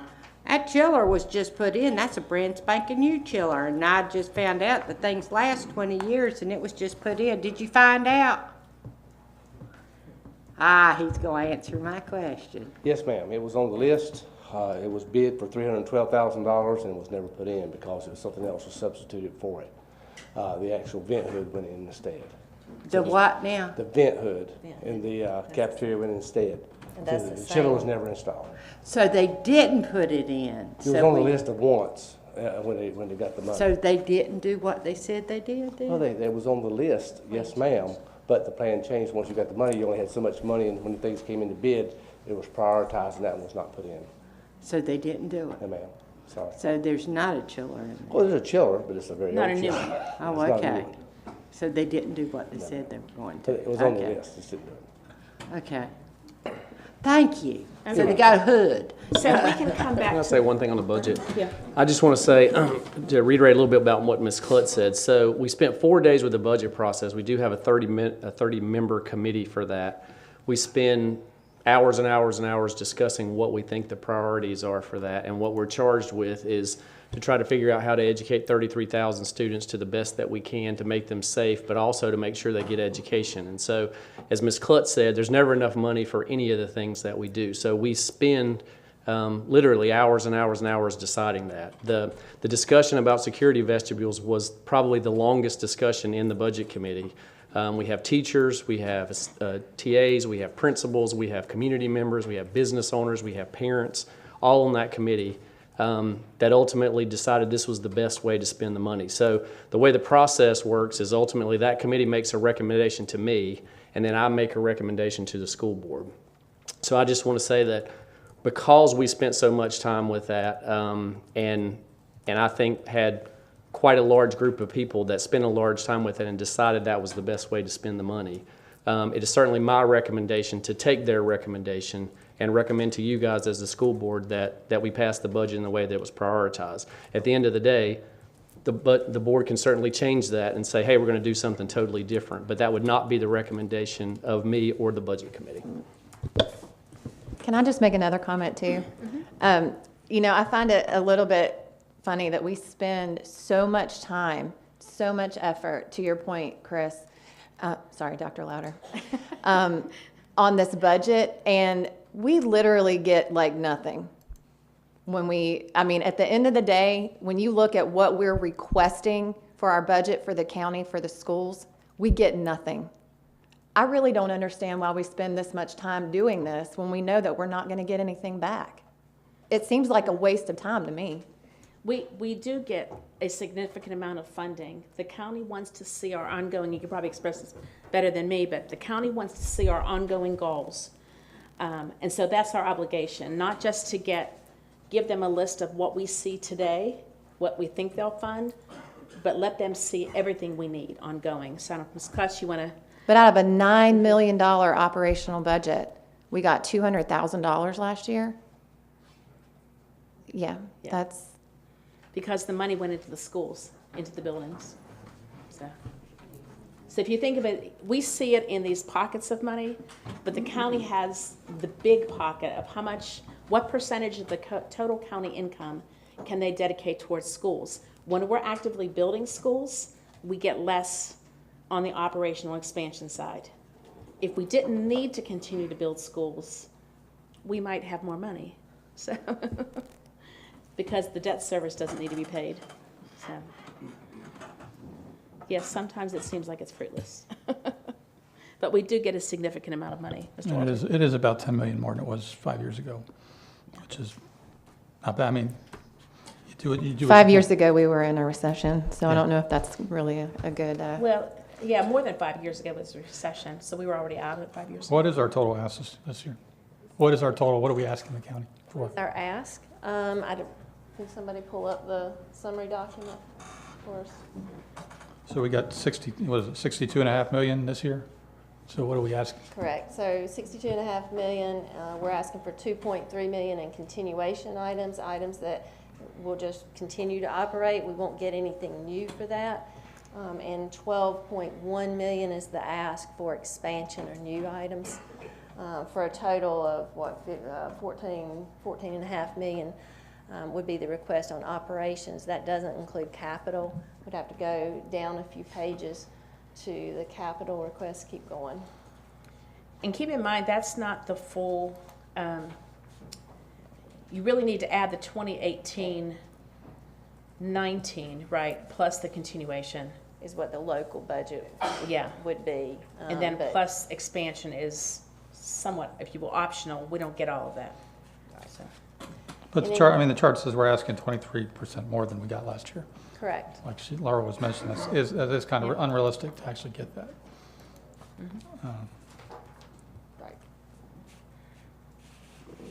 Well, again, we just want to reiterate, the statute says that we must make our needs clear, that we must say, this is what we need to operate. And that is in facility, and that is in teachers, and that is in everything that we do. So even though we don't get a whole lot of it, as Ms. Blackwell said, we are statutorily obligated to say, this is what we really need. And then the county has to decide how to fund that. And I don't argue that. I think we should identify what our needs are, but an actual budget is not expecting 23% more. Well, some of that is, again, kind of what we've said is the expectation is maybe too low. I would also say over the past 5 years that we've grown 10% of our students, maybe a little bit more. So you need a 10% increase just to stay flat. And so we don't often keep up with that, and that's often where we get behind, especially when you have a slowdown, like Ms. Blackwell said, is a recession. So again, that is the challenge of the budget committee, is to say, knowing all this, how do we make the best recommendation and use our money the best? And I think they made a good recommendation this year and would strongly recommend that that's what we pass. All right, just last clarification. So we want to raise the supplement to the state average. What is that number? As with some somewhat older numbers, the 17, 18 numbers is the last thing that DPI has presented, was 9.46. So I rounded it up to 9.5. No, what is as far as average dollar amount though? What does a teacher get? Just take that, multiply that by 35,000 as a beginning teacher, and then 45, 50,000. The higher end, 50,000 would be the higher end. So multiply. So if the county approves that, how much more in the pocket of a teacher does that? Well, I don't have my calculator, so. Again, it depends on the teacher and what their salary is. So their salary, whatever their salary is, it would be 9.5% of that salary. So a beginning teacher is go with an average salary, which would be fine. So if we just take a $40,000 salary at 8%, so that's currently a $3,200 a year, and $40,000 at 9.5% is $3,800. So that's $600 a year for a teacher. Change.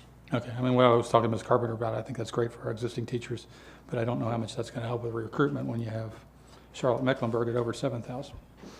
Yeah, so I would disagree that it doesn't help us on recruitment. The only way that we're going to be able to say, to be able to be competitive, is to continue to improve that. When Wake County, the largest district and the highest supplement, has an 18% supplement, when we only increase by a quarter, that is not making us competitive. So if we're standing in another state trying to get someone to come to the Charlotte area and Union County has a 2 or 3 or 4% higher supplement than we do, we lose that battle. So we have got to continue to stay competitive as recruiting teachers and the teacher pipeline becomes smaller and smaller. Okay, Union County, that's more our size, but Mecklenburg is not. That's right, but Union County is about 3 or 4% higher than us, so we are not competitive with what I consider to be a comparable district. So we're losing that battle, and diverting money away from that would be the biggest loss that we have as far as recruiting teachers, which I would tell you is the biggest challenge of the school system today. Is the teacher pipeline gets smaller and smaller, and we need to be able to get as many people to come to Cabarrus County as possible. And the number one way we will do that is to have a competitive supplement, which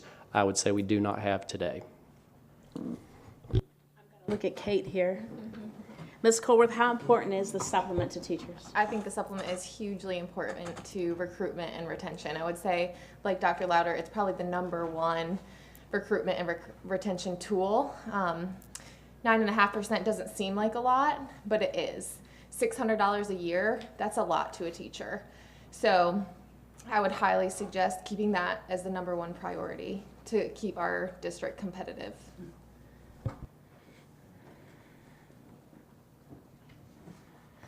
Okay, other budget comments. Ms. Blackwell, anything else? Mr. Harrison? Mr. Shoemaker? Mrs. Grimsley? I would like to just make one more comment. I hate to beat a dead horse, but that's the kind of thing I would expect to come out in some of those surveys, to actually see that teachers are going to say that's a priority to them. And to just align some of, those ideas and where we go with how, how we're moving forward, what is important, does it really align with our processes? I just think that would be, really important information.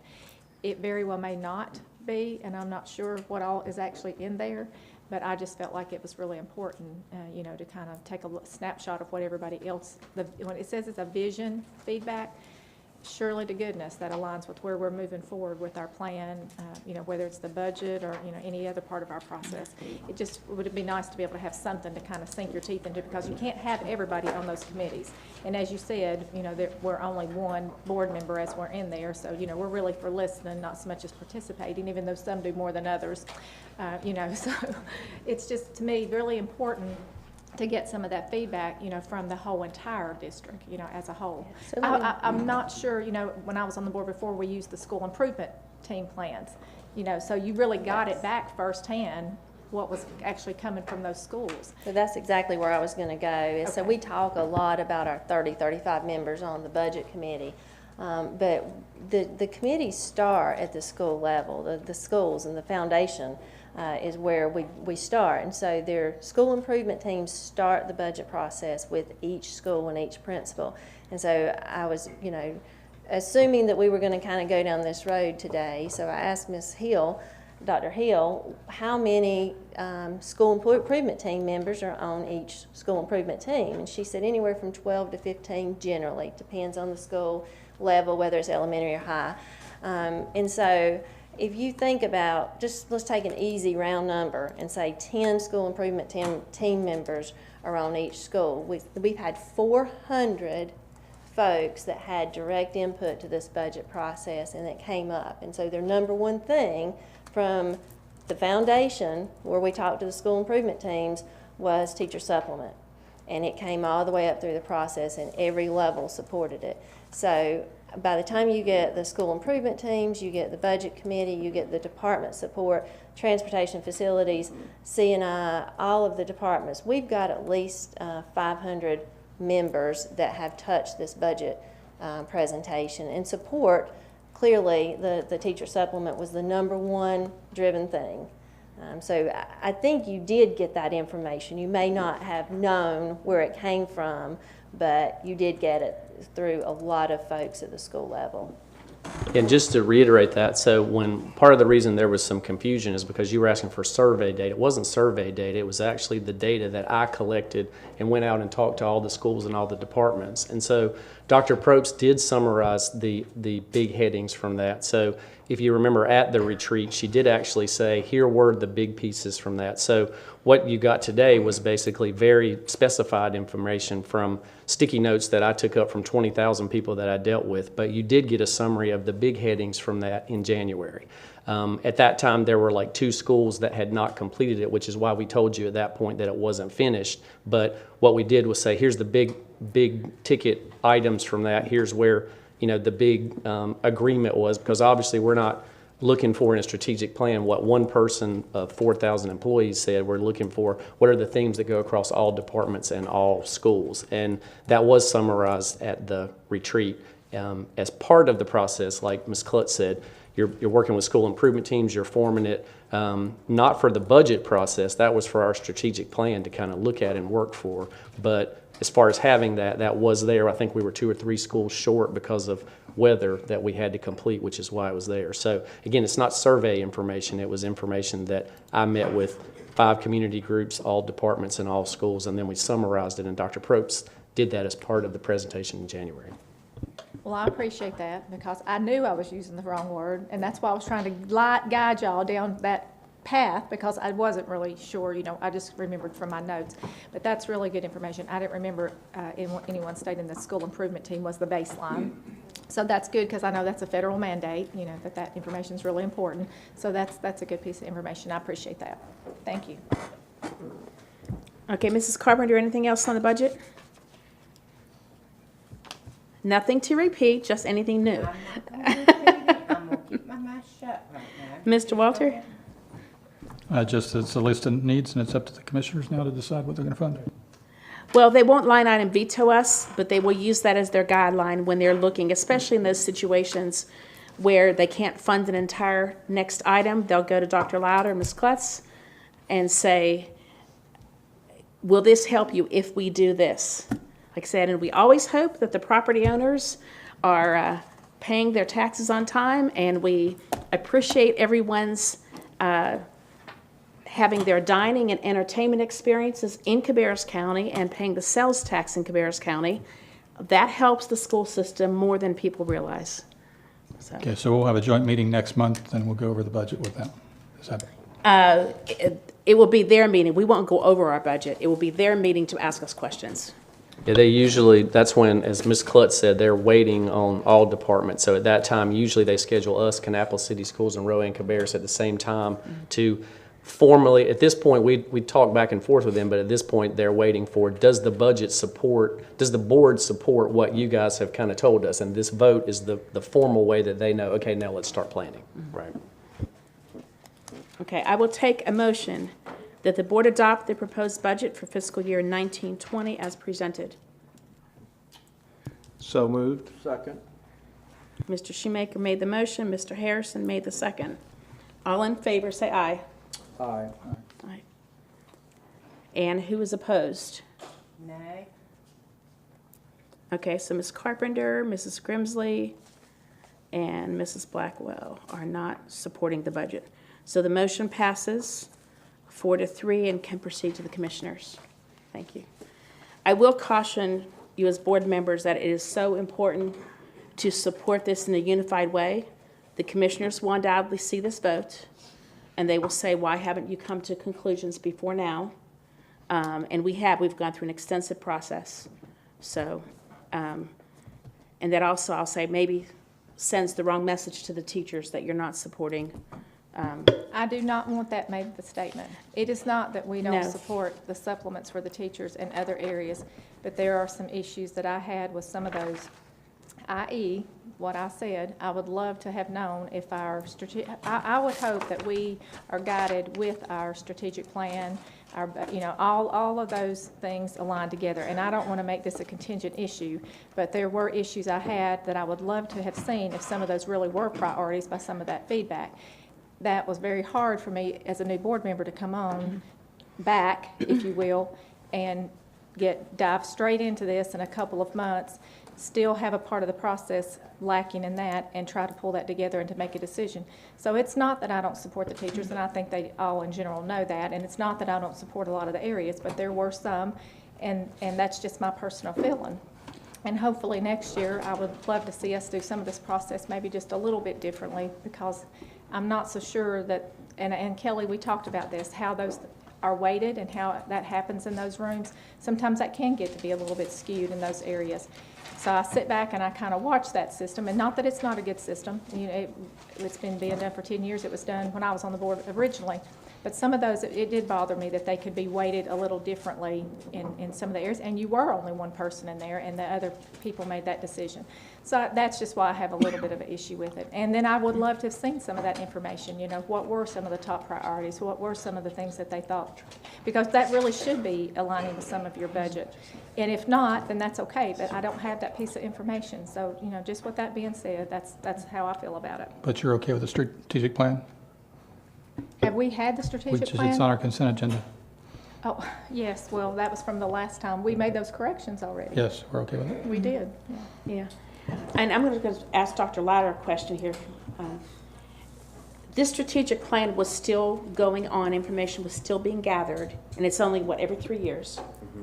So it was still being gathered while this budget process started last fall with the schools and the school improvement teams.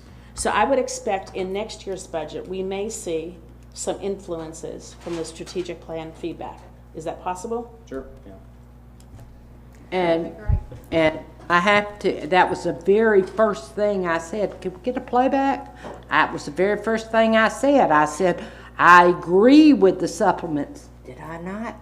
So don't say I don't agree with the supplements. No, I'm just saying it's good to have a united voice when we're voting on budget. And I also want to concur with Ms. Carpenter and Ms. Grimsley as well. We absolutely care very much about the teachers. We care very much about their supplements, and that is not something that needs to be put out there as a negative because we voted against the budget. It has nothing to do with the fact that we don't support our teachers in Cabarrus County, because we do very much. Madam Chair. We're not Madam Chair. And we're not Madam- rubber stamps. I think the voters vote for people. If we needed to be rubber stamps, I think they would not vote for 7 people. Madam Chair, Ms. Harrison? this vote strains our relationship with the commission.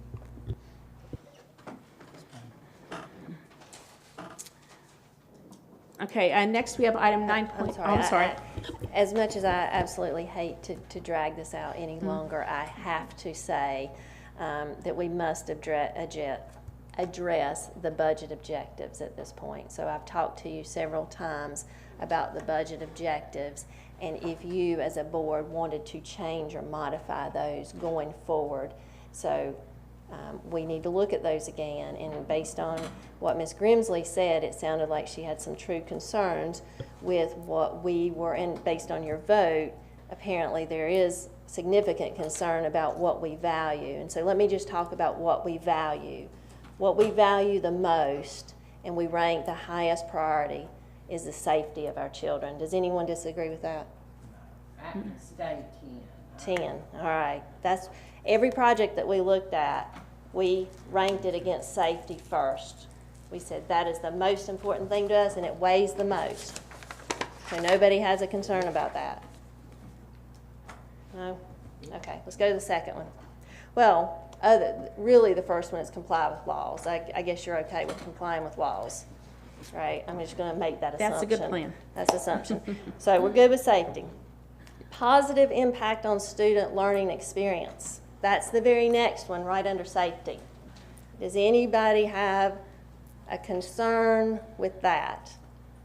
Don't have a concern with it, but how you've rated it, that high number. What I'm saying is, when you throw that in there with that high number, you can kind of skew things. Do you follow what I mean? So what do you want to be under safety? What is the next one that is most important to you besides student learning?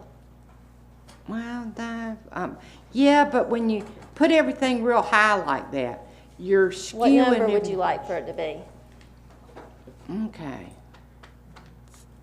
Do you want it number 4? You want it a weight of 4? But you have to understand what is positive impact on student learning. Yeah, so you have to describe that.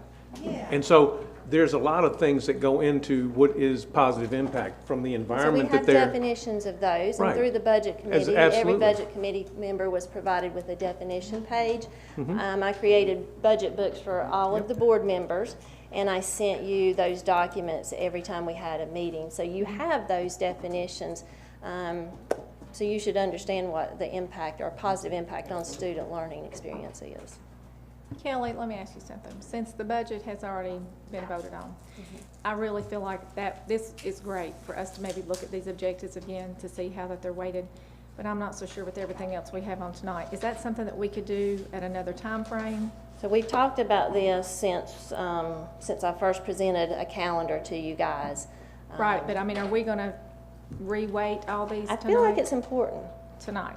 Yeah, I do. I really do. I mean, we clearly have a board that can't support the budget that was ranked based on these objectives. These are the things that we said are important to us.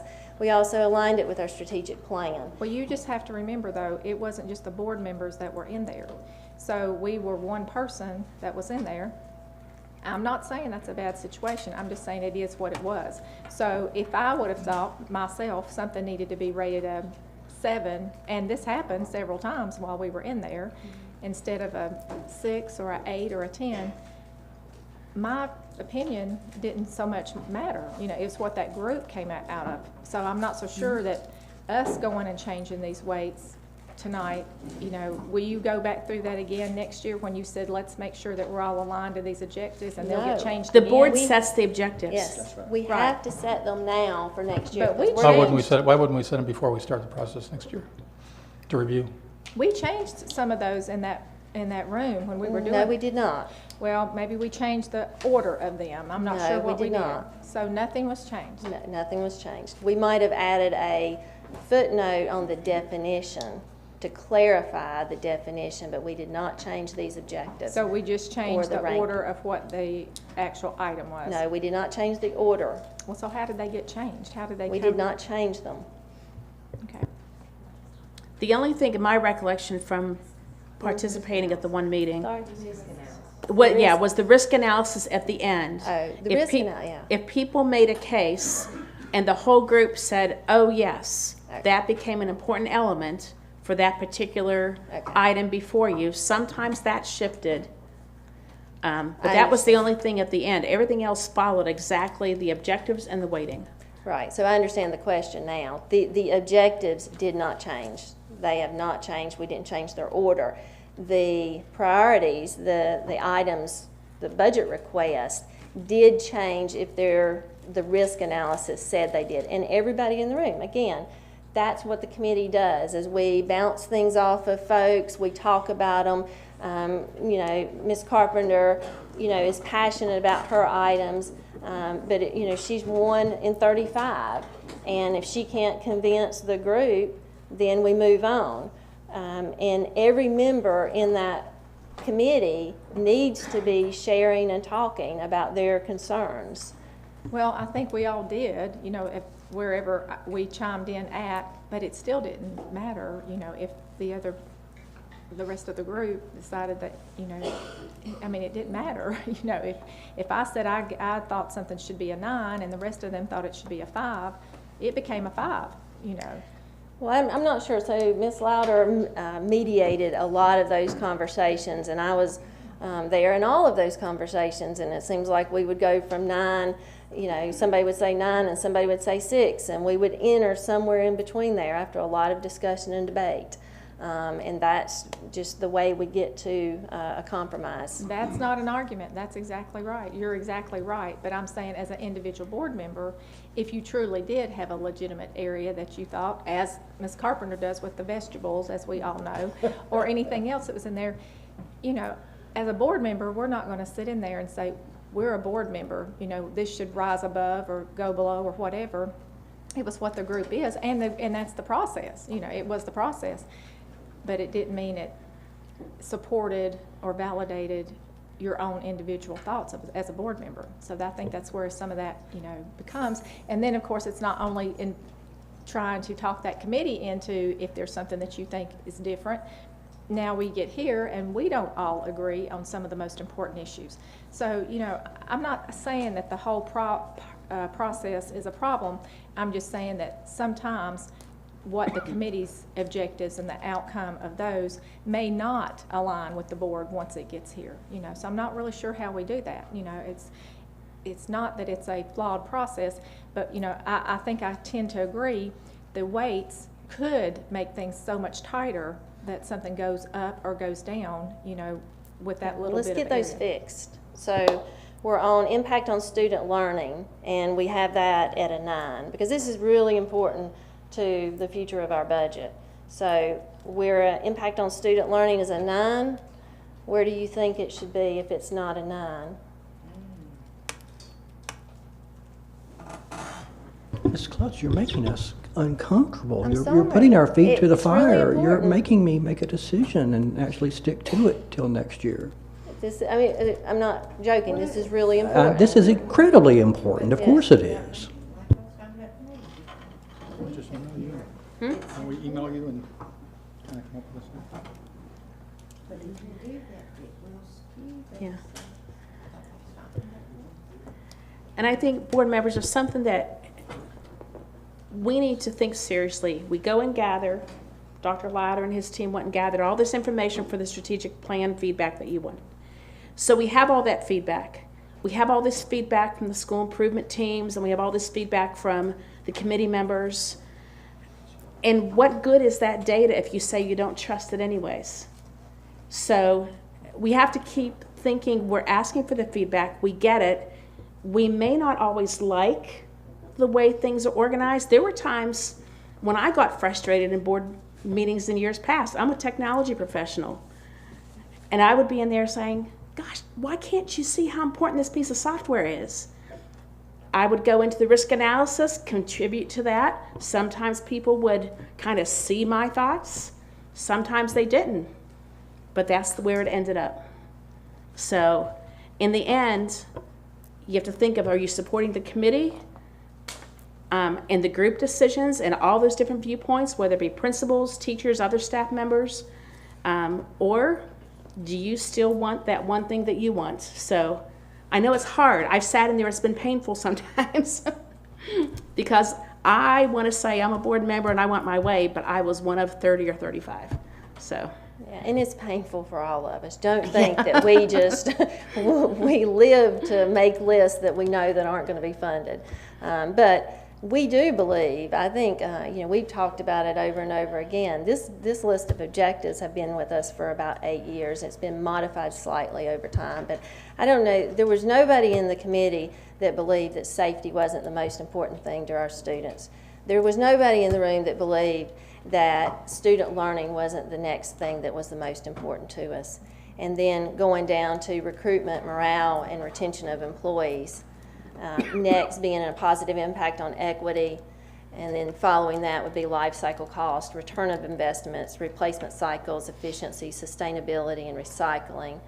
And then finally, next to the last would be a positive impact on programs to attract families to Cabarrus County and businesses to Cabarrus County. And then finally, a positive impact on community use and involvement. So again, I need you to tell me what's wrong with this so that we can fix it, so that the board is comfortable with this, so that the next year when we bring you a budget, it'll align with your beliefs, because these are our beliefs, and these are what the board last year adopted as their beliefs. So I'm hearing that maybe this might not be your beliefs. Well, just my personal opinion, I would love to have an opportunity to take a look at it and figure out, are these numbers that close? You know, we go from a 2 on the bottom to a 5 to a 6 and a 7. You know, we do jump around just a little bit. You know, so my thought would be just my personal opinion as one board member, you know, should 10, you know, with the safety, absolutely. But as you come down, maybe that needs to be an 8, and then make a little difference between the, you know, the numbers, and them not be so close together, because we start at a 2 and we jump to a 5, 6, 7. You know, so where's a 4, where's a 3, where's a 1? You know, just my personal opinion, I would like to look at those numbers myself, because I didn't remember that's how it was done, you know, when I was in there. And I think I even asked you about that. So Yes, just my personal opinion, tonight, I don't think it's a good time to do this exercise, to be quite honest. I think we should be given a little time, and every one of us is going to think differently about where these numbers are, and maybe just get it to the board chair. So I've been talking to you and planned, I warned you each budget session that we were going to do this, and that we had to make this decision by the time we adopted the budget. So it's certainly, like Ms. Carolyn said, it's not a surprise. Right, Ms. Carolyn? So I'm hearing Holly say that maybe the positive impact on student learning should be 8 rather than 9. Is it a 10-point scale, or is it some other scale? It starts with 10. It always starts with 10. So there's a 0, there's a 1. What? Not necessarily. Right, you can see So that. does it go from important to non-important to importance, or how are you rating? Who has the most weight? What do you want us to focus on the most? And so what we've said is we want to put the most weight on safety. Safety was the 1. And student learning is the next, potentially moving it to 8. Okay, Ms. Klutz, would it be possible, could we delay and do this at the June work session? But all board members are required, no last minute adjustments. You'll be required to send Mr. Walter and myself your ideas, and I will set a date. I'll send that to you in email. But again, sometimes folks are not very good with replying. This will be a requirement. You don't respond ahead of time, don't come in with new comments. So if we're going to delay it. Okay. So what do you need from me to provide to the board between now and June? And we have it in one of the presentations, but really just this list and the definitions behind it. All right, will do. So I think we can go off of that. I look at this every year thinking, is there any way to adjust it and make it better? I personally haven't come up with one yet, so. Thank you for your leadership, Ms. Klotz. Yeah. Okay, so Mindy, would you please make a note that, so we don't forget when we're doing June's agenda? Thank you. Thank you. Okay, now, agenda item 9.02, access easement request, Mr. Louder.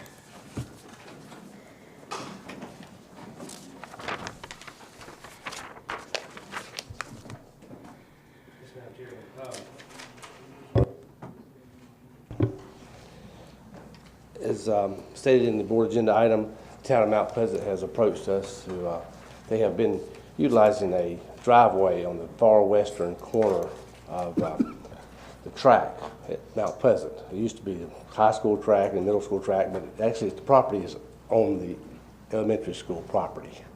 But they've been utilizing this driveway for about 30 years to maintain their water tank at the top of the hill there. And they have been approached by a communications company to add communications equipment to the top of the tank. They would like to lease that tank top to that communications company. They felt like that before they could allow a third party to come in and utilize that driveway, they need to formalize their access agreement. And so that's what they're asking us to do, is to formalize that agreement. Even though they've been doing it for 30 years, the formalization allows them, then they feel better about the AT&T, I think is actually the group that's going to be utilizing it, but also have access to that same driveway to maintain their equipment over time. Is that little driveway that is right next to that water tower? Like not the yellow highlighted part, but right above it at the angle? Actually, the highlighted part is the driveway we're talking about. I know, but to get to the water tower for the placement, the work they need to do, they need to then get on that little driveway that looks like, and yeah, that's the, Yes, see that? That's the city's property, yes. Above us is the city's property. Actually, the other, Dane, the other attachment, not the line drawing. Are they making improvements to this, Tim? No, sir. There's no need to. I mean, they've been using it for 30 years. Is it gravel or is it paved? It's gravel. It's a gravel drive. And that's been, they'll dress it up over time if it needs it, of course, washing, but it's basically been the driveway. So they'll maintain it? Is that what you're saying? They have been maintaining it for the last time. Okay, Tim, if you would look at the drawing, at the top end of the yellow access line, yes, there's an that goes, if you will, up and to the right, a little driveway. That is still on our property? No, ma'am. Huh? Only the portion that's in yellow is on our property. Okay, the other's just someone else's. That's their property. The cities property. or the Yes, towns? ma'am. Okay. Okay. Once they enter off that drive, then they're on their own property. They just need to have access across our property. The only thing highlighted is what's in yellow. That's the only thing in the description that's in your agreement that you will. But students use that to get to the track, or how? No, sir. No, sir. The track, well, I guess maybe they did when they were in high school a long time, but we don't really utilize the track anymore. The only access we have from the track would be from the elementary school. They have a little path through the woods, I think, that they go up and use the track. But I think maybe a community member or two will park in that grass area just below the track there in the southwest corner and walk the track occasionally, but that's really it. Just we're required to maintain that track, even if it's not used? Or? We do maintain the track. We mow the area and that sort of thing around the track and that sort of thing. But it's not really maintained for a competitive track. It's pretty for walking right now.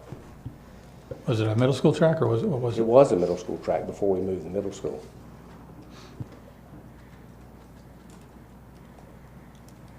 Okay, any other discussion? I'll take a motion for the board. I'd like to make a motion that we approve the easement and grant the easement access for the provider. Second. Okay, we have a motion by Mr. Shoemaker, second by Mr. Harrison. Any further discussion? Is there any revenue to the school system for that? Yes, sir. All in favor say aye. Aye. Any opposed? Okay, motion passes 7-0. Thank you, sir. Thank you. Yes. Yes, we'd like to take a 5-minute recess. Please come back promptly. So it is 8:19 on my calendar right now, so at about, we'll say 8:25, we will start on